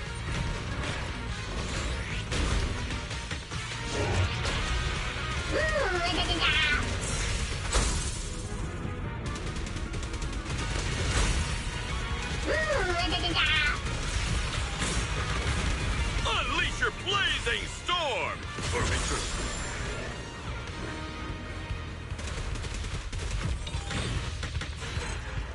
Fucking get out of here.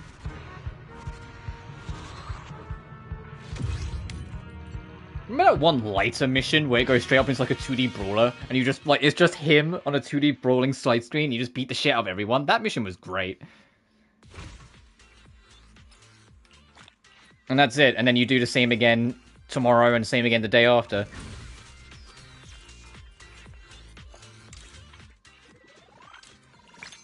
But I'd say that's a good point to kind of wrap. So, next time we meet in the world of Zenless, it's going to be when this story potentially concludes. Well, we know it will. The next chapter's the finale, but you know what I mean. As I said, although, like, according to the schedule, it will probably drop on New Year's Eve, I'm very likely going to be super fucking busy New Year's Eve with work. So it will probably be New Year's Day, since I'm not working New Year's Day, that I will stream it. But obviously, when it's closer to the time, and I'll have a better know-how of how it's going to go, I will let you guys know. But until then... Is that it? Come back next time, you hear? Yeah, bye, dude. Until then, as always, thank you all so much for watching. Remember to like and subscribe if you haven't already. It genuinely helps the channel grow. Additionally, you can find my BlueSky and Patreon in the description of every single video. I have done 8 live streams this week. I am tired. So I will let you know when I know what my schedule for next week's going to be. But I'm telling you now, I will probably take 3 days off instead of my usual 2, just to kind of actually give myself time to kind of recoup from this crazy week. Like, I think I'll stream tomorrow, but I'll take Tuesday off, and then, like, we'll do Genshin, like, Wednesday, Thursday, Friday, and then I'll probably take Saturday and Sunday off. But we'll see how it goes. Until then, though, you guys take care now. Peace.